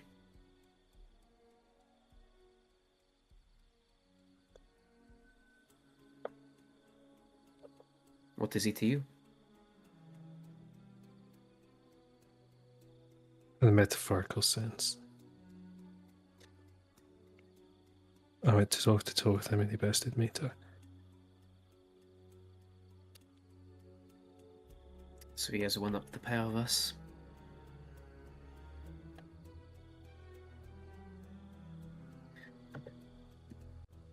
He did Listen. save my life. Violent. I shall be completely honest with you, he took mine.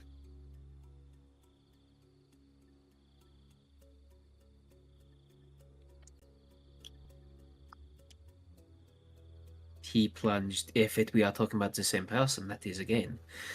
He plunged a dagger, sword, blade, and killed me. He took me out of my home by doing so.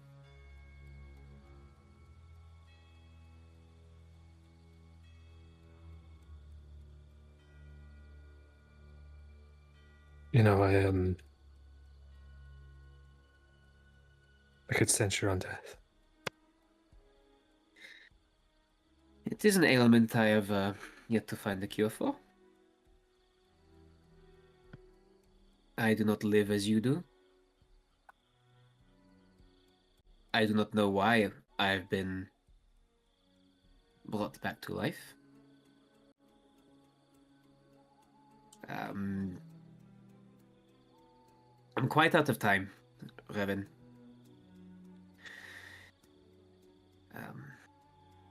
Yeah, there's a lot. And your friend is ancient. Older than me, I dare say. How old are you? Give or take 2,000 years. Quite a bit older than me. Yeah. The Great War, which we're trying to find the fucking name for. You'd know it as the Great War. Mhm. Later on in life, obviously now with the When You Walk Now, you hear it referred to as the War of Solace. When the gods fought each other and mortals joined either side. We called it the Great War, and you know it as the War of Solace, probably. I fought under the banner of gods. I met gods. I fought against some. Killed by a demon. And so give a nod towards you. Not that you can tell with the blindfold on, but I give a nod towards you. Revan just sits in the silence until he works out that he probably. All I have to go on is that laugh. When we were inside, whatever the fuck happened back there, that laugh, it was identical. And that's all I've got to go by. But that was the last thing I heard before life escaped me.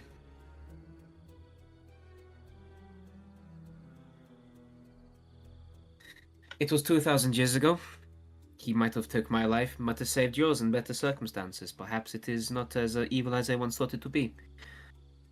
But I To be honest, I highly doubt it.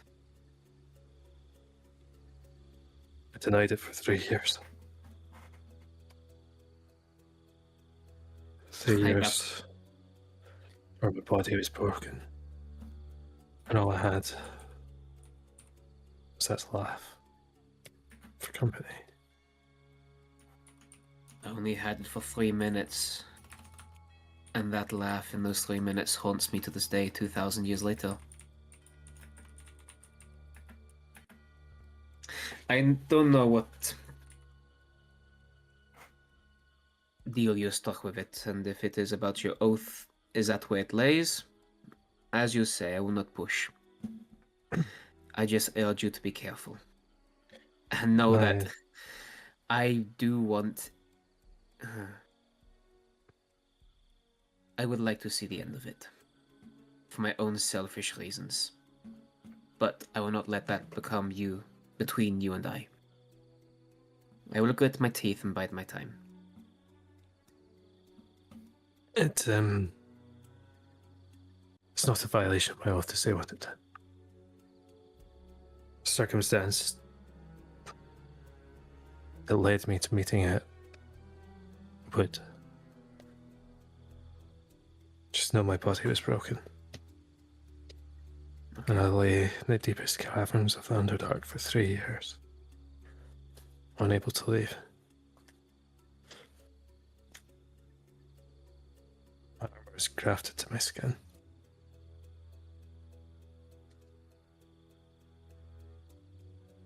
Revan, I'm so sorry.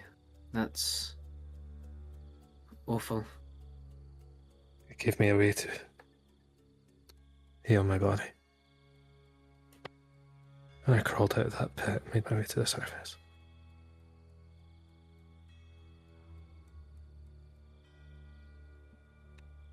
For better or for worse, it brought you to us. And in a weird way, intertwined our paths. Purposely or otherwise, the powers that be work in mysterious ways. He wants the shards. I want That the was shards. my contribution to the contract. I see.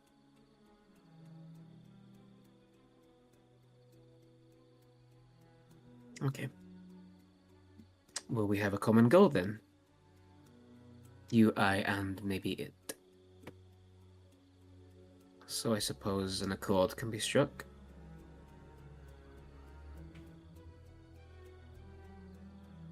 And I owe you an apology.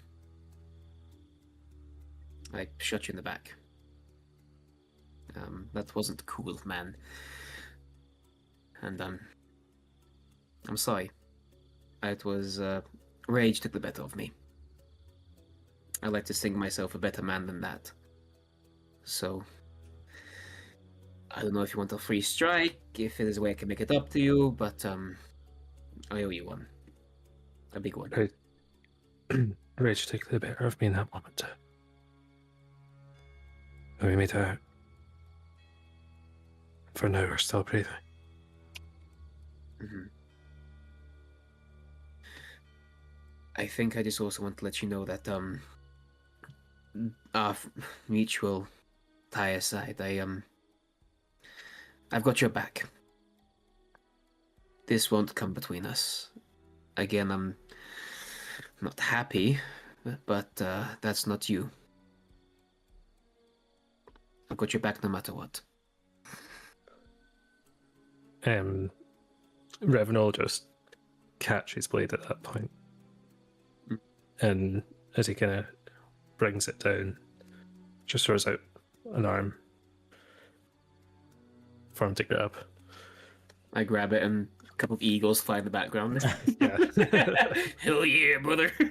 Just as a note for Keros, you watch those two walk out, you watch Revan do a circle, you watch them train, like spar, and then during it, stop a few moments and have like a serious discussion, then have a bro moment where they shake each other's hand quite, you know, like solid. Arnold Schwarzenegger and the other guy in fucking Predator.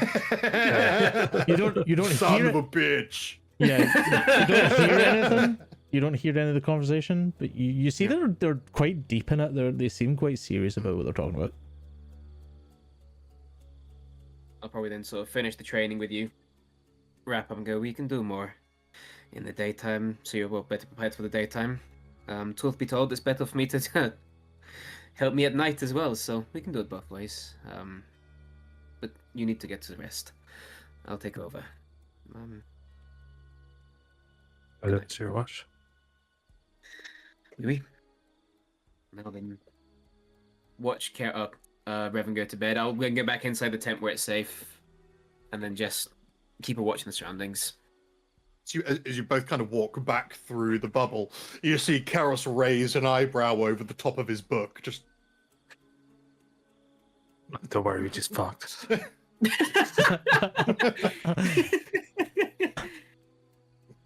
It was protected and consensual. It's fine. don't judge. I wink.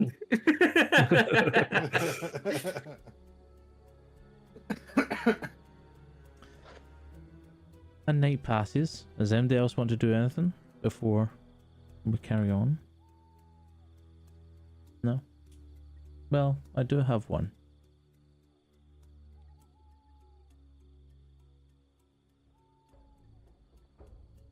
Caitlin,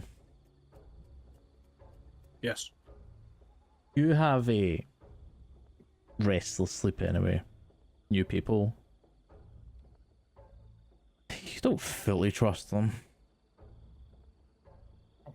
So you're kind of restless as it is anyway, but sleep eventually takes you. I thought you said you people and not new people for a moment there. New Is it, you people. have a restless You sleep people. anyway, you people. Us humans. that was the reason for the look, just to clarify. Yeah, us Perfect. humans don't sleep well. New. N-E-W. New people. Anyways. You eventually fall asleep. Exhaustion takes you. Everything playing in your mind, from your farm to the tavern to the town, now kind of in turmoil. And the fact that you kind of left it behind, you kind of feel slightly guilty about that, maybe. It's up to yourself if you do. And at first, sleep's fine. And then you wake, you're sweating. Before you is a man. Hair that's like silver, that's matted with blood and dirt. Long ears and dark skin. He drow before you In my dream, or am I awake? in your dream. Okay. You go to fight him. All of a sudden your arm swings up and a sword that you've not seen before hits. And both clash. This drow that's before you smiles. It goes to step forward again. You parry him. And all of a sudden you start getting a feeling of anxiousness. Of fear. Excitement. Everything flushes over you. Before long, though, you feel a sharp pain in your chest. Blood starts pouring out of your mouth. And you look down, and a long blade is through your chest. And as you look back up at the drow, he smiles at you. And you wake up. Sweating. Do I recognize that face? It's similar to the person you've just met. But you don't recognize it fully. Okay. Similar as in same features, same skin tone, or Same skin similar tone, as in... same features, same sort of hair. Scars may be missing. As you start thinking over details, is the scar there? You're not sure actually. Maybe there is a scar there. Both of you were covered in blood. It's hard to tell. Okay. How long would you say I've slept for? I would say you probably slept a good, maybe like 4 hours now. 4 or 5 hours. Yeah, I would say about 4 hours. I think what I'll do is I will grab my sword and I'll lay it close to me. And I will... Give me a second to double check something.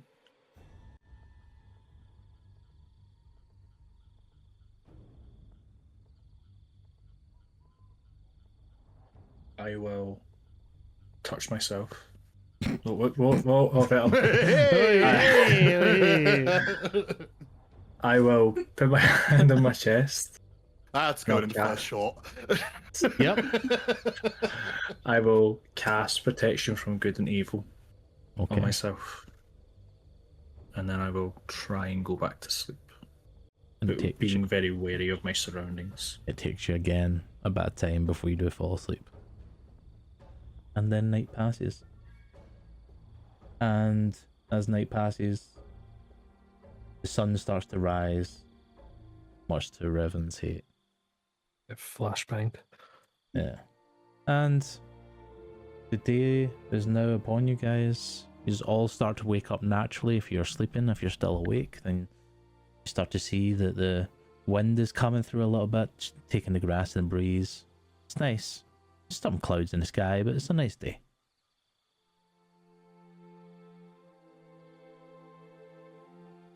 Can I just ask for anyone else who might be on 9 HP just now, do you complete a long rest, please? Yes, you do get a long Fuck rest. yes! I was so tempted to be like, right, Revan, do a couple like bad damage. And I was like, oh yeah, I remember violence on like 9 HP. I can't do that. Presumably, as that was several hours of doing nothing, that also is considered a short rest. Yeah, for sure. Especially when you were sitting around, just kind of telling each other stories and finding out who each other are and that kind of thing. But the day ahead's yours. Anything you would like to do? Would you like to continue on to Rasalem? I believe that is the flavour of the day. Yeah. Then we'll just draw his hood wide over his face to kind of block out the sun a little bit. I will be very distant towards Revan at this moment in time, just after the dream that I had, until I can try and figure out if that is the face that I seen in my dream. Okay. Not say anything, I'll not discuss it at all, I'll keep myself quiet and continue to move on towards Rosalyn, but I'll have a close eye on him. Revan's distant at the best of times, so he doesn't notice. That's fair. So, the party moves on. It does take you a couple of days to get to Rasalem. As kind of at the north coast, essentially. But you just eventually start getting closer. You see signs towards Rasalem. And Revan especially, you start realising what road you're on, having traversed it before. You realise you're close to surrogate home type thing. Your second home.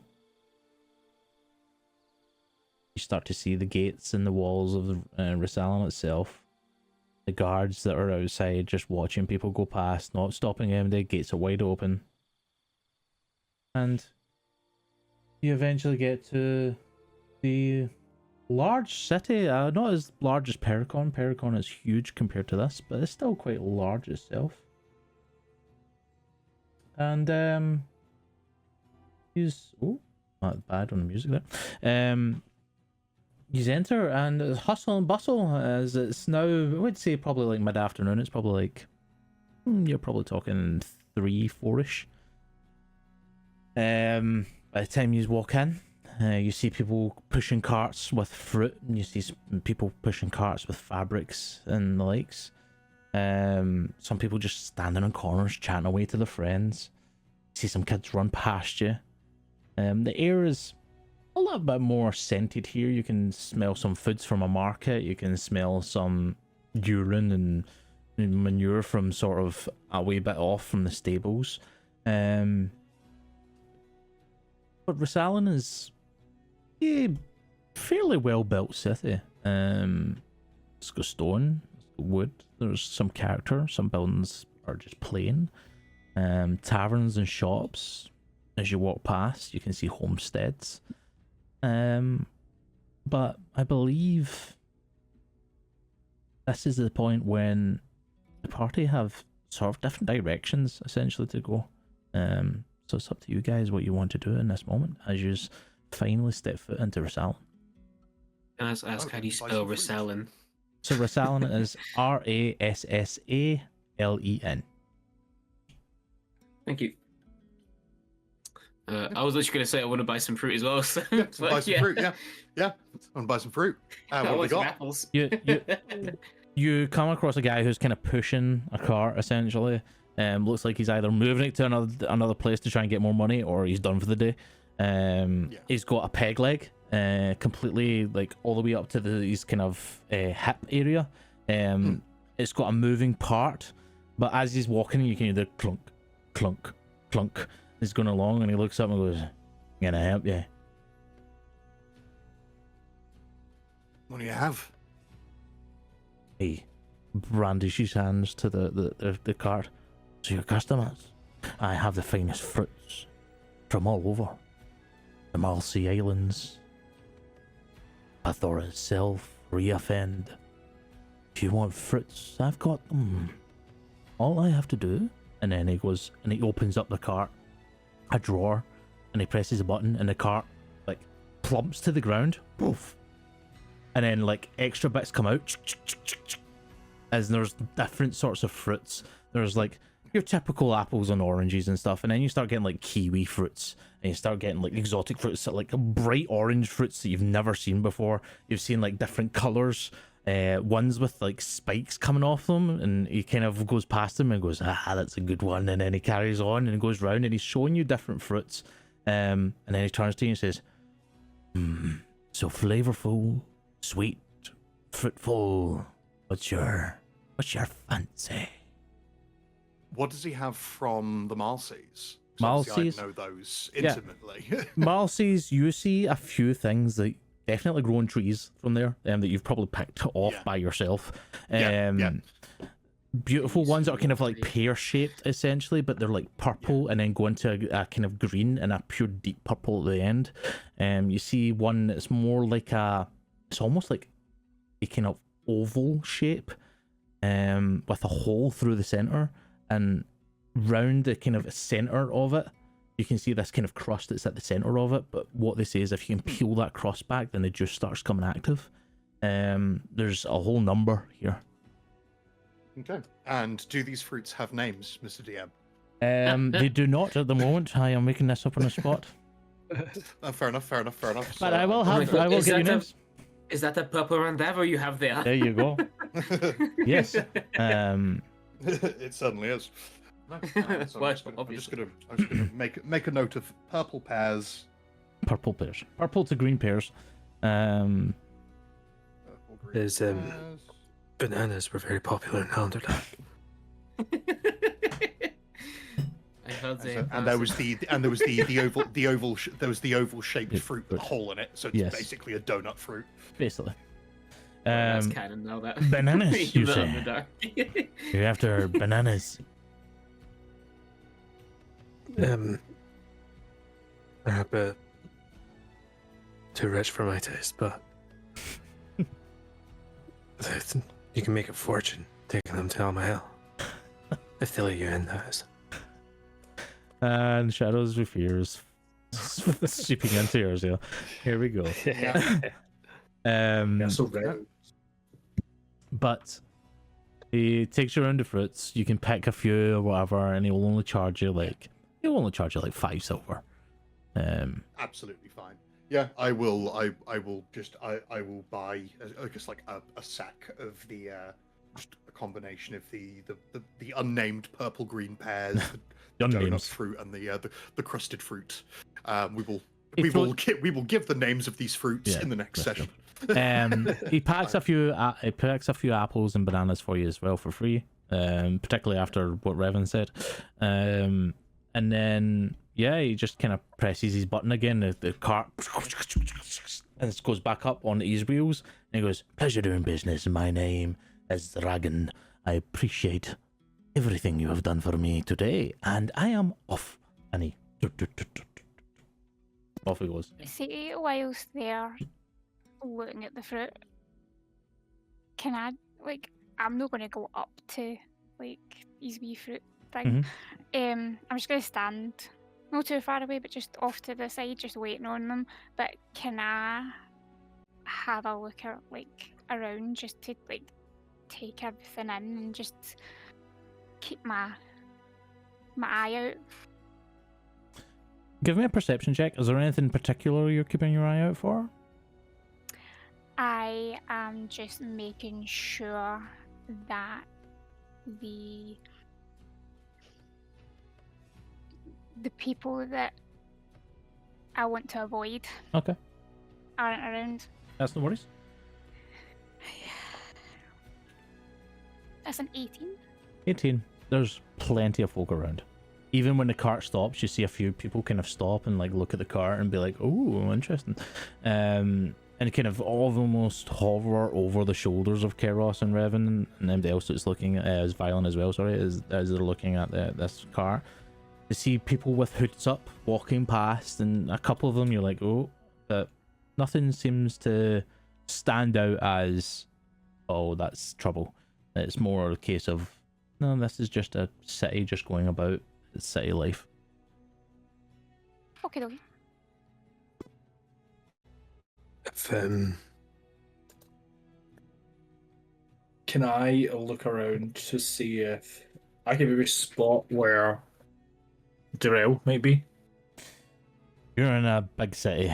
It's you don't, when you look around, you don't really see anything that can stand out as Darrell. There wasn't anything that was given to me as in look for a building for Spire or anything like that at all that I can remember. Nope, you were just told he's in Rosalem. Okay. I'll probably head to the local, well, the nearest law, place of law. You would have to go towards the town centre.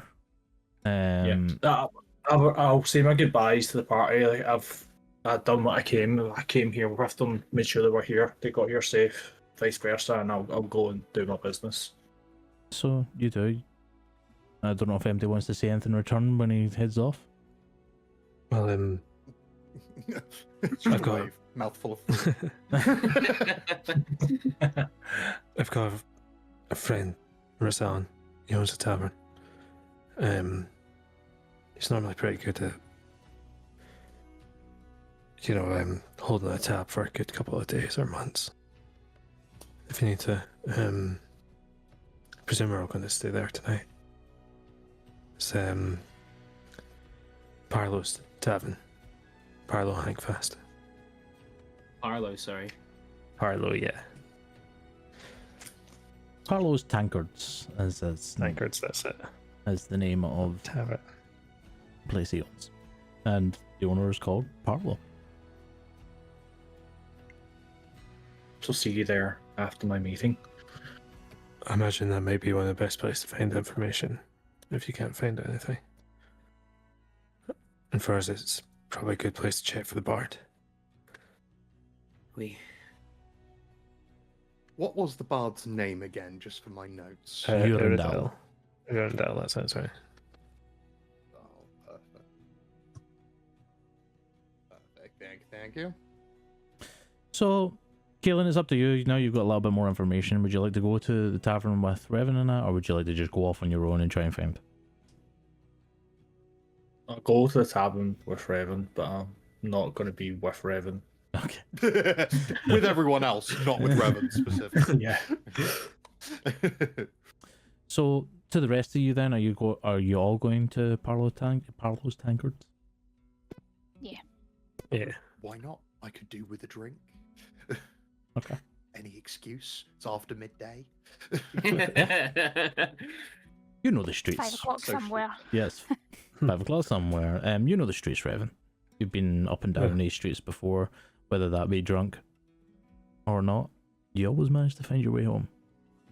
And you take the party down towards a tavern. From the outside, this tavern looks kind of grubby. It's not the greatest sight in the world.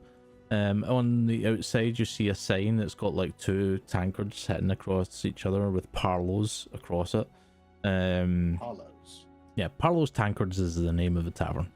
And outside, there's a little porch area, some tables out front. Nobody sitting in them. And inside, you can see it's decently lit. It's not like super bright or anything, but you do, as you get closer, start to see that there's quite a few people inside, having drinks, talking away. You hear the noise starting to seep out from the tankard, from the tavern itself. Yeah, a familiar sight for you, Revan, as you head towards the tavern itself. I'll walk in and I'll just Parlo and throw a bag of gold, which is my tab. 32 gold. 32 gold. That's right, I forgot. So you guys see this man,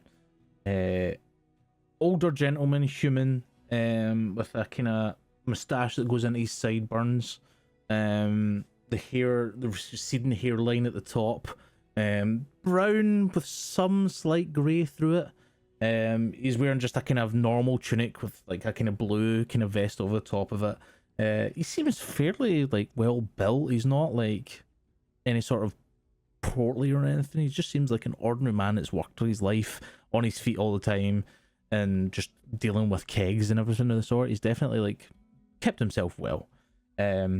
He's currently cleaning out a tankard as he kind of looks up and goes, Revan! No fucking way. Well, where the fuck have you been for the last, what? How many weeks? I got lost. I went down to the capital. Doing a job for the boys downstairs. Right. Well, you paying off your tab feels weird. Got to say. Great. Can I open a new one? He picks up the coins and goes, makes sense. And he goes and puts the coins away, comes back and goes, well, what do you want? Well, I was hoping a couple of rooms for me and my companions, and Oh, rooms, okay.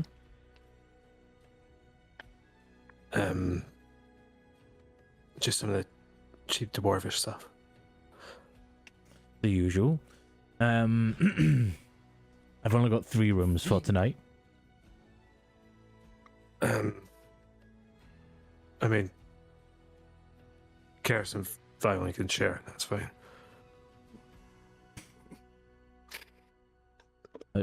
Whoever's sharing with who, new friends. I've not actually met you guys. I am Parlo Hankfrast. Well, welcome to my humble abode.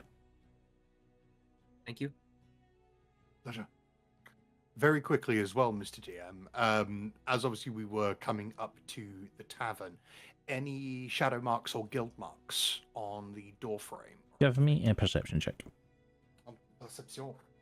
Whilst he's doing that, I'll probably just put my drinks order in. I'm going to go grab us a table, but I'm going to extinguish the candle on the table to make it a little bit darker for Evan. Okay. Of course it would be for the most useless thing, the first natural 20 of the Woo! campaign. For a Natural total 20! You don't see anything? Yeah, I knew it was going to fucking happen. I was just like, for the most useless natural 20 that we could have possibly had. I'm very sorry for using up our luck for the session, guys. You don't see anything, unfortunately. There's no markings that you notice. Yeah. But, yeah. He gets you your drinks. A dwarven ale or whiskey? Whiskey. You're going with whiskey. He gets you a dwarven whiskey for each of you, whether or not you want to drink that's completely up to you. Violet is going to like lift it up and smell it and be like, Oh, darling. And She is going to take a sip of it. But Paolo she's starts putting his literally hands gonna- over it and then goes, "Oh, you want to try it? Okay, well, good luck." So you're not supposed She's to just smell going it. to like sip a wee tiny bit, and then she's going to start coughing. It's strong. And she's just going to put it down and just slide it away. Ill. Don't worry, it's on his tab anyways. And then goes and pours you an ale, comes back and gives you an ale, Violet. Thank you. Even this, she's still a bit. Garrus is going to lean across the table and slide your mug over to Revan.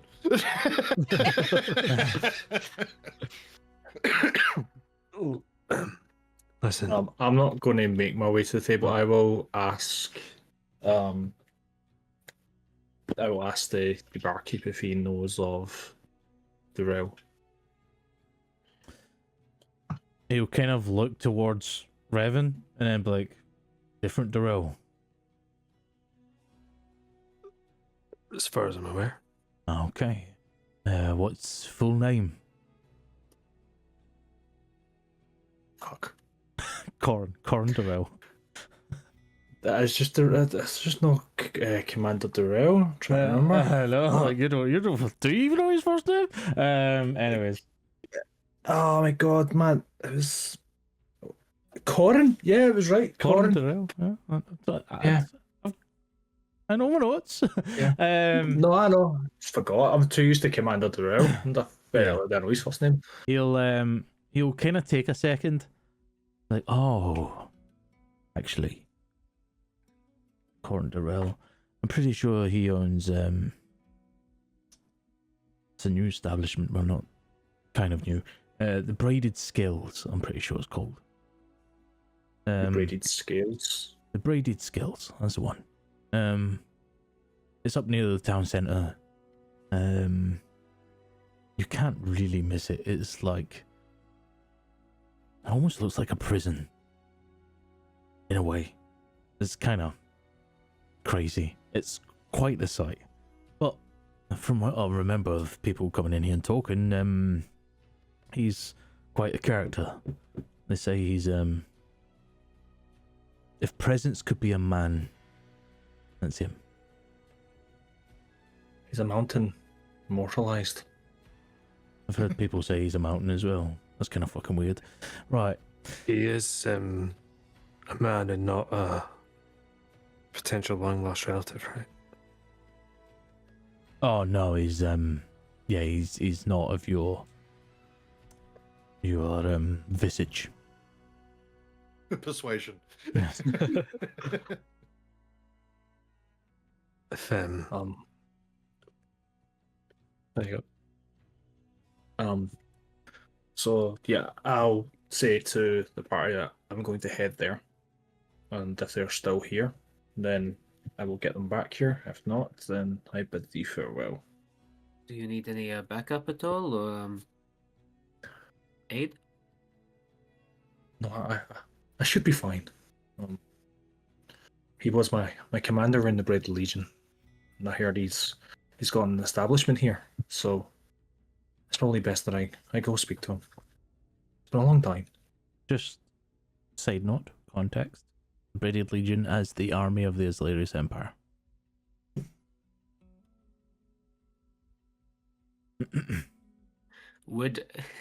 Was it called that? No, it wasn't even how the Empire ran when I was there. No, Nope. I was gonna say, would I remember that? No, it wouldn't. That's fine. God, there's an empire now. What the hell? We have an empire. What the fuck? Yeah. So I'll come back to you, Kaelin, as you enter exit the tavern and off on your way. I'll ask the others, is there anything you would like to do in this moment? Listen, Barlow. We've got a contract. A bit of a halfling hut. Barge named Urindal. Urindal, that rings a bell. Oh, he's an entertainer. I used to do circuits round Rissalin at times. Not heard of him for a while though. Well, we've pretty much chased him north. Oh, is he here? Should be. And best talking to your friends. Great. Well, I suppose they owe me money at this point, so... It's the friends I'm thinking of. A favor as well. I can't remember if I told Karos about them. I don't think so. I think you're thinking of somebody else. Does this relate to the friend of yours that we got out of a very, very sticky situation before having to flee a major city? ZZ was part of us. So Yes. so a favor. Right, well... Guess I'm gonna go looking Oh, wow. for...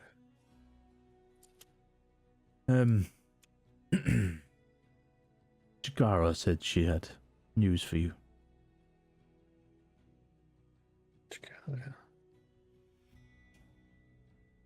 She's the leader of the Scarabs, isn't she? No. What am I thinking of? She's in the Scarabs. She is associated with the Scarabs. Yeah, okay. Did she say what about? You know me. I stay out of the business.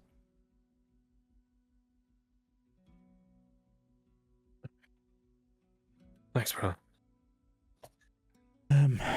Well, here's your keys. Practically the best way to get in without coming through the tavern if you want is through the back. Keys work for the back as well. Don't worry, I'll keep them right. I know you will. Alright. Well, I'll talk to you in a bit. And he goes over to another table, picks up some empty glasses, talks to them for a little bit, and carries on serving, doing what he needs to do. In that moment, I will go to Kaelin. As you start heading towards the town centre, looking for your old commander, who's seemingly decided to change up his routes. You come across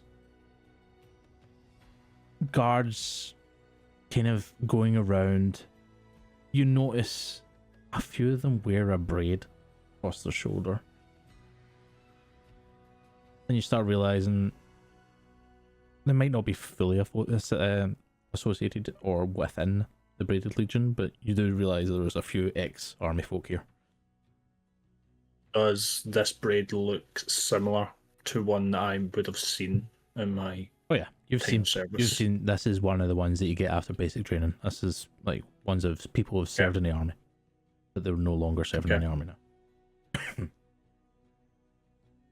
Okay. I'll approach one or two of them and can you show me the direction of Commander Darrell? You came up to a dwarf who has fully bunched up hair to keep out of the way of the armor, that's grey mostly, and with little bits of black through it, a long beard that's braided as always, and nice kind of armor that's well polished, well looked after. And he looks up and goes, Commander? Oh, Commander Darrell. Yeah, he's got a shop in the old, what's it called again? Oh, the Braided Scales. That's what you want to go see. Can you show me a direction? Yeah, he kind of takes you down the street a little bit, points towards the kind of town centre, and it says, trust me, can't miss it. And then gives you a thumbs up and goes back to his friend and carries on down the road. Yeah, and I'll go that way. And as you walk down the street, you're taking in the sights and everything that's kind of around. And eventually you turn around a kind of corner and have open square. And yes, you can't miss it. This building that sits out with iron through it. Not iron bars essentially, but it almost looks like it is a prison. but sitting out is a large statue of an eagle that's completely adorned in like a kind of golden looking armor, and from its beak is a braid with scales on either side. And there is a sign saying the braided scales. Fancy. I'll just look at it and think Commander done well for himself. Maybe let's go paying that visit. And I'll head on in. You walk on into the braided scales, and it is marble floors. A few pillars at the front. There's a reception, and there's a half-elven man sitting there. Currently, kind of just sitting, looking directly at the desk, kind of tuned out. You can tell that not much business at the moment, and he's obviously tuned out. It's almost clocking off time probably, and he's done with work. As you enter, he looks up and goes, "Huh, sorry, excuse me." He stands up and goes, "Welcome to the Braided Scales. We look after everybody that we can. We will represent you if you need be on different matters. If you've ever been felled, if you've ever been wrongly, whatever." Oh God, I forgot my lines. Anyways, basically, we look after you, ensure that you get the right result. You can always trust in the Braided Scales for getting what you need. So, what can I do for you today? What is your current ailment? I demand a meeting with Commander Darrell. Commander, oh, ex-army, yeah. Okay, he's quite a busy man. What's your name? I'll take it down and I'll take it to him and see if we can fit you in within a week. I think if you tell him my name, he'll take me right away. Tell him it's Captain Valor. Captain Valo. Okay, well, I'll go see what he's doing. Give me a second, and he'll kind of pick up his paper and that, and then he'll just start heading towards the back. There's a door, and he opens it up, and you just get a slight glimpse at those nice tables and stuff that's in there. There's a few people working on like these large scripts, and they're just kind of like looking through it. Some people are writing, and then you see him disappear around the corner. You don't see anything, and it's like 5 minutes or so. Yeah. As he's doing that, I'll just take in the place, see if I have a look, see how well he's done for himself. It's marble floors that's kind of checkered. They've got like pillars, 4 pillars right next to the reception desk. Reception desk is a mahogany type, large kind of oval, semicircle, like ovalish table. You see that there is like framed stuff, framed pictures or paintings, sorry, that's up on a wall, and one of them is Commander Darrell, as you once saw him, looking very fierce and holding his famous pose of "Don't fucking talk to me." But you also see other little like achievements, like little awards and stuff like that that's across the walls. And as you're kind of taking in one and you're looking at it, and it's the achievement of helping the people gain the right tools to take on an establishment. It's signed and stamped and looks nice and proper. You hear the footfalls come back across the marble floor, and the well-dressed half elf, sorry, and suit tie. Sorry, Captain Valor. Ex-Captain Valor, still Captain. Heal is Captain. Okay, Captain Valor. Darrell wants to see you. If you just follow me, I'll take you to his office. And I'll follow. And he goes, "Make sure you call him Lawmaster Darrell. He would kill me for just saying Darrell. Truly." And he takes you through the doors, and you see like this office space, essentially. Plenty of desks there, plenty of people working out, scribing, looking. There's a like couple of people around one large kind of script, and they're all like kind of scratching their heads like, this guy's fucked. This guy is fucked. And they see you coming and be like, oh shit. And then in the back, glass, plain, beautiful wood surrounding it. This one office that's in like almost not the center, but you can walk around it. And Darrell sitting, perfect posture, upright, staring through the glass. And when he locks eyes with you, you swear you see a slight curl at his lip. Slight. And as you eventually get to the door and it's open, he goes, this is Captain Vela. And your ex-commander just goes, Ionis, leave us. Okay, and he shuts the door and walks away. And your ex-commander stands and puts a hand out and goes, Keelan, for somebody I thought would never walk through these doors, yet here you are. Commander, I'm only going to keep this short and simple. Shake I need the you to do hand me a favor. first. Because of the past that we've had, I will shake the hand out of sheer fear more than anything else. He's still got his like tight grip, the kind of absolute like weight behind it, and then he points towards the seat in front of him. I see you have lost your respect that you were taught within the army.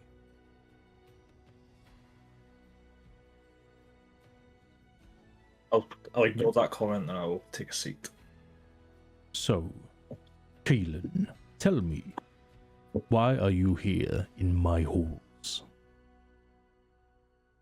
Right, Commander. I dedicate 10 years of my life to the Braided Legion. I fought under you, alongside you.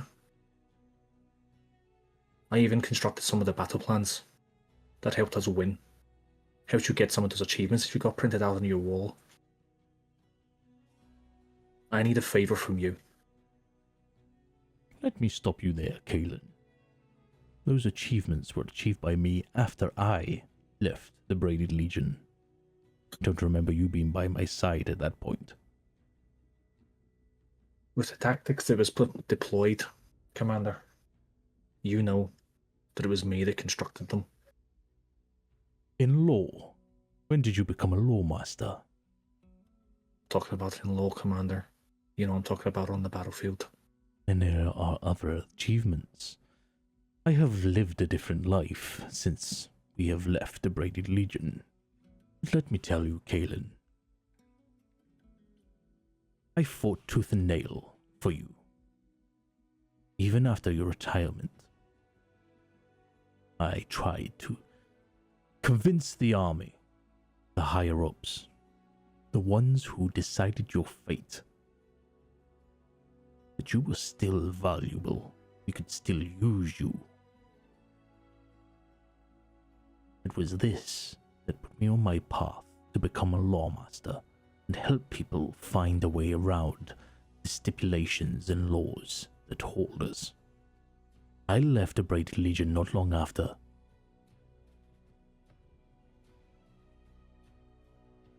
Well, here's what I need you to do for me.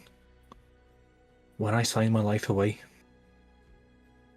they stripped me of all deeds, all land, anything that would be in my name. And I was committed to the cause. I was then forced to retire for doing what I thought was right. I come home, I take over my family's farm. Now that my father has passed, the farm has been taken away from me because the state, they have the rights to my land. And that is what I need. I need you to give me them back. Interesting. I will look into this, Keelan. I will tell you what I believe. I cannot tell you by truth that I will be able to win it back for you. It may be something that is far beyond the braided scales, but I will do what I can. especially for you, Kalen.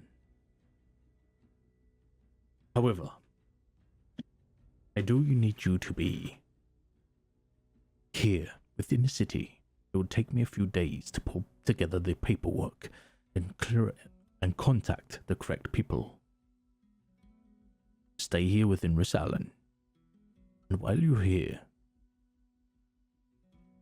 I want you to look into a matter for me. You can call that payment, because I imagine you don't have much coin. You're actually going to charge me? You want me to do something for you? Service, Kalen. Service.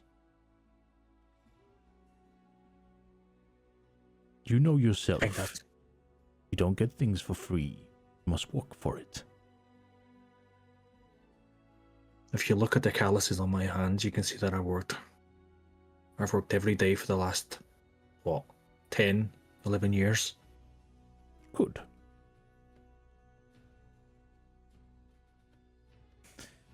Now,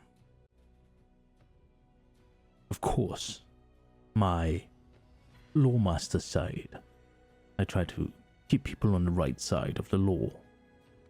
But I also help. There's been a worrying trend recently of deals in the dark.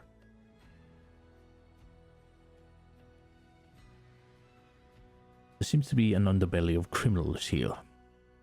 And the first thing I want you to do is find a particular one.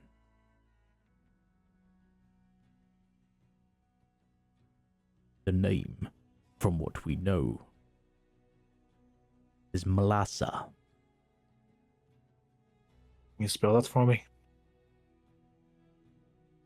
Malesa. Malesa. Malasa. And do you have a description for me? That's the problem, Kalen. We're finding it hard to find any sort of information on her. We know it's a female. But the only thing that we can gather is that she carries an ornate rapier. Silver design. But there is a red handle guard. That is all we have. We're trying to find a stolen good from her. From the museum. Do you know what she's stolen? The scales of a dragon. They're on display. Metallic. Golden.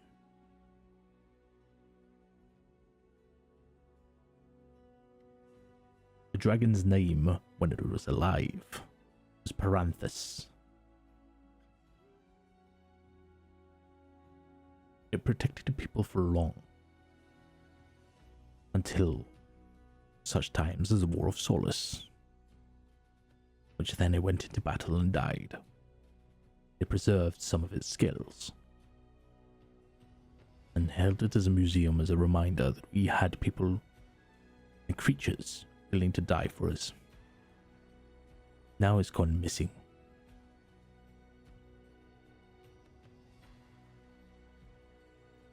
Okay. But I want my farm back. And I will do I everything I don't can. want. I don't want everything you can. I don't want ifs, buts, and maybes. I want my land back, Commander Demeril.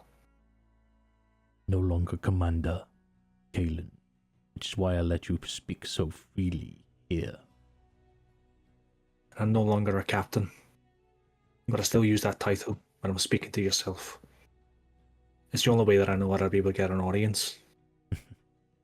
You could have just said your name, Kalen Vela.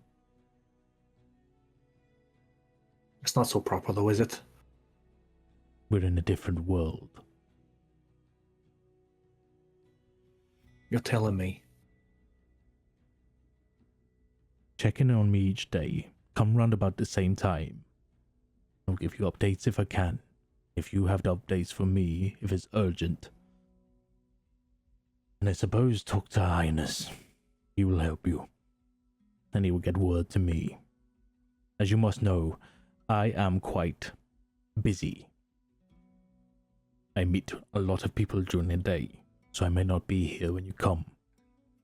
But you can trust Ionis with your word. Can I ask, have you heard any more from Alistair or Fenrir since you've moved into this new position?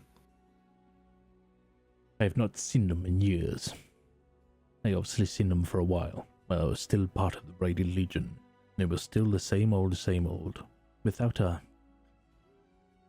brain cell between them, though.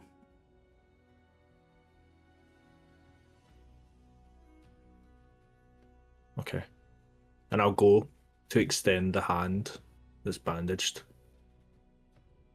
He'll start extending the hand, seeing that you're doing that just out of natural, like, essentially a natural habit of, like, shaking hands. Then he realizes the bandaged hand. And he stops for a second and looks at it, and you can't help but feel that something inside him is just replaying that moment. And he looks at you, and that old commander look goes right through you. But he takes your hand. Same grip. Tight grip. Kaelin, we'll be seeing more of each other's. Well, then I'll leave. And as you walk out the door, you hear him go back to his desk, sit down, and open up some papers. And as the door closes, you don't hear anything, but you look over your shoulder and you see that he's now got a quill out and he's currently writing. You can only assume something to do with yourself. Yeah, can I have a look to see... can I try and make a perception check to see if it's actually ink or pig's blood that he's using? Give me a perception check.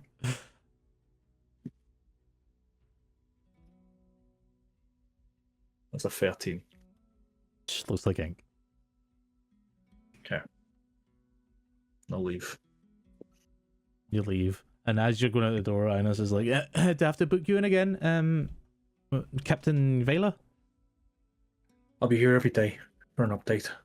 Every day. I'm going to have to talk to Drell to find out how to put that in his diary. Sure, no problem. I will see you tomorrow then. Good luck. Have fun. You're going to be a problem, aren't you? Oh, no. And he like opens up this book and it starts like See, flicking through pages. If he says that, I will go, I'm not the problem. There's two others that will cause you more of a problem than me. But they only go on my they only go on my command. And I'll walk out the door. That sounds even more like a problem. As you walk out. And I presume head back towards the tavern. Yeah. Okay. During that time that Kaelin's been away, is MD doing anything within that time? Or are you just enjoying the tavern? I would like to ask Revan a question, actually. Hmm. I will be sort of surreptitiously asking so as not to, speak super aloud. How good are your friends at finding things that are, say, not exactly legal?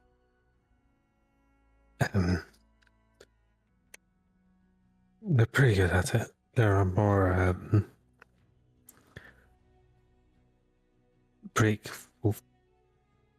they're more break legs than break in sort of people, but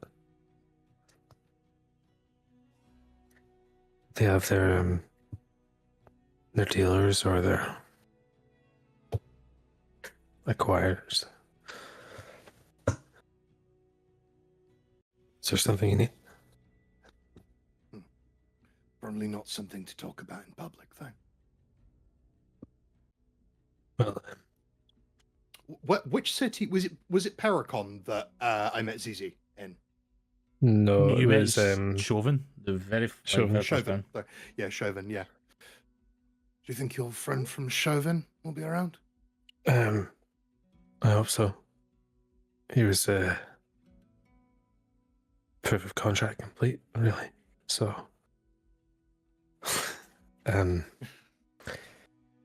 should probably head to find them if you're wanting to come with. You know me, always up for making new friends. Okay, just don't make eye contact. Don't touch anything. You know the deal. I get you. I'll go find the golden scarab's hideout. The scarab's roost. Leaving behind essentially Violet and Violin, are you two doing anything in this time? Violet and Violin. The V's and then a Y. One of you has to change. One of you has to change. No, you need to change because then we all have V's in our name. True. I almost did, is the worst part, and I stopped myself because I was like, no, my last character was a V. So I'm going to choose a K instead because it's the only other letter that D&D characters can start with. Looks at Kaelin suspiciously. Not You really. need to change it so it is spelt with a K. It's got a silent V in it somewhere. Yeah. At some point, basically seeing like everyone else sort of disappear, Violin will probably sort of like finish last of his ale, and so just turn to Violet and be like, "I was just going to go take a walk around the city. If you care for a join, Yeah. do you have any business in resettling at all, or anything we need to do?" Actually, there is someone that I'm here to speak with. Someone called Sylvester. Okay. He hopefully has answers to some questions that I have.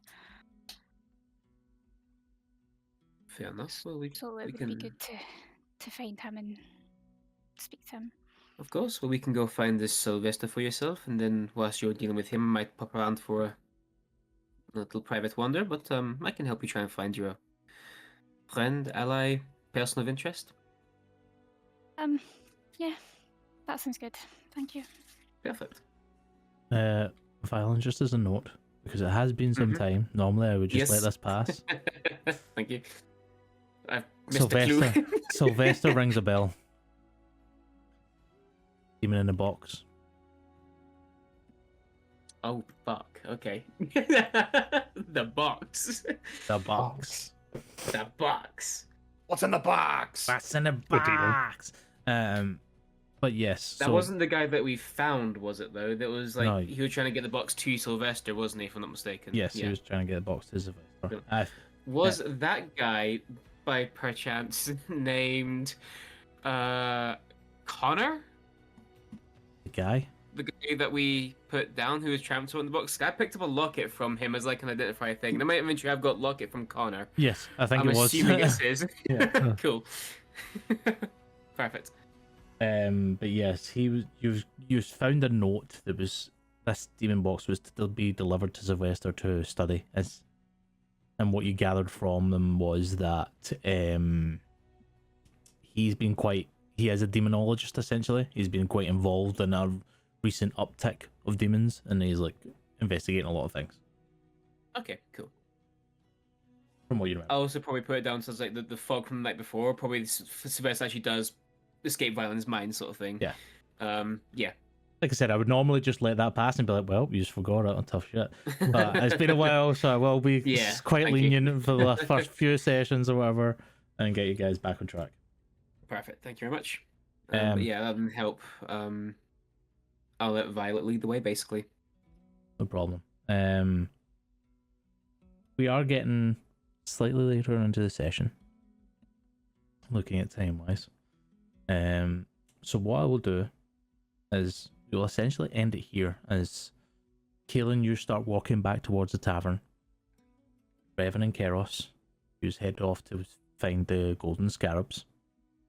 And Violin and Violet, you head off into the city to try and... Violin and Violet, oh my god, that's gonna fuck me up.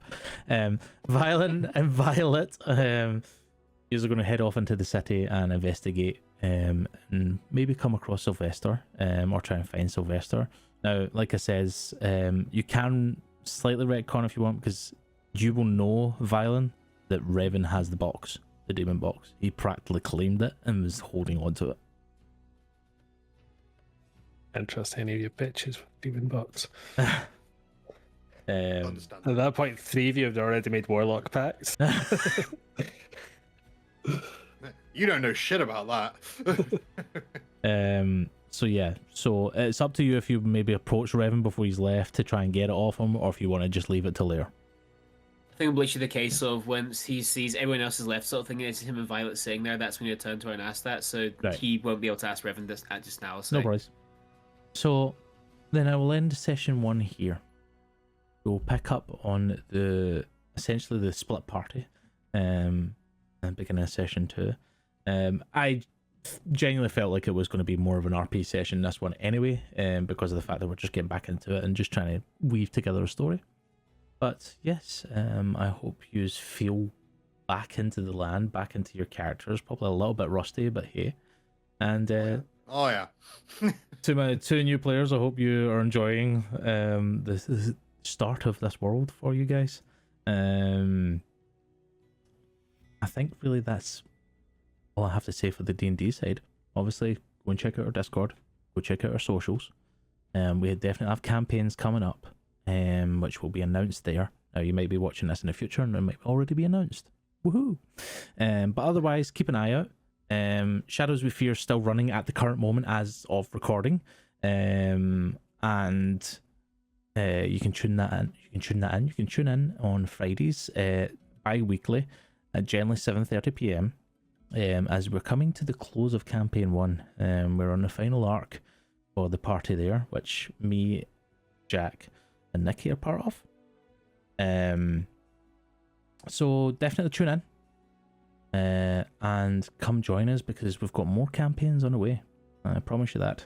But Ersia is now kicking off. And we're back into the world that I created so long ago. So to my players, thank you very much for coming back and being part of this bullshit. To my new players, welcome to the bullshit. And I think that's really about it, so we can sign off and say our good nights. So thank you very much. Good night, stay safe, and we'll see you in the next one. Bye. Bye.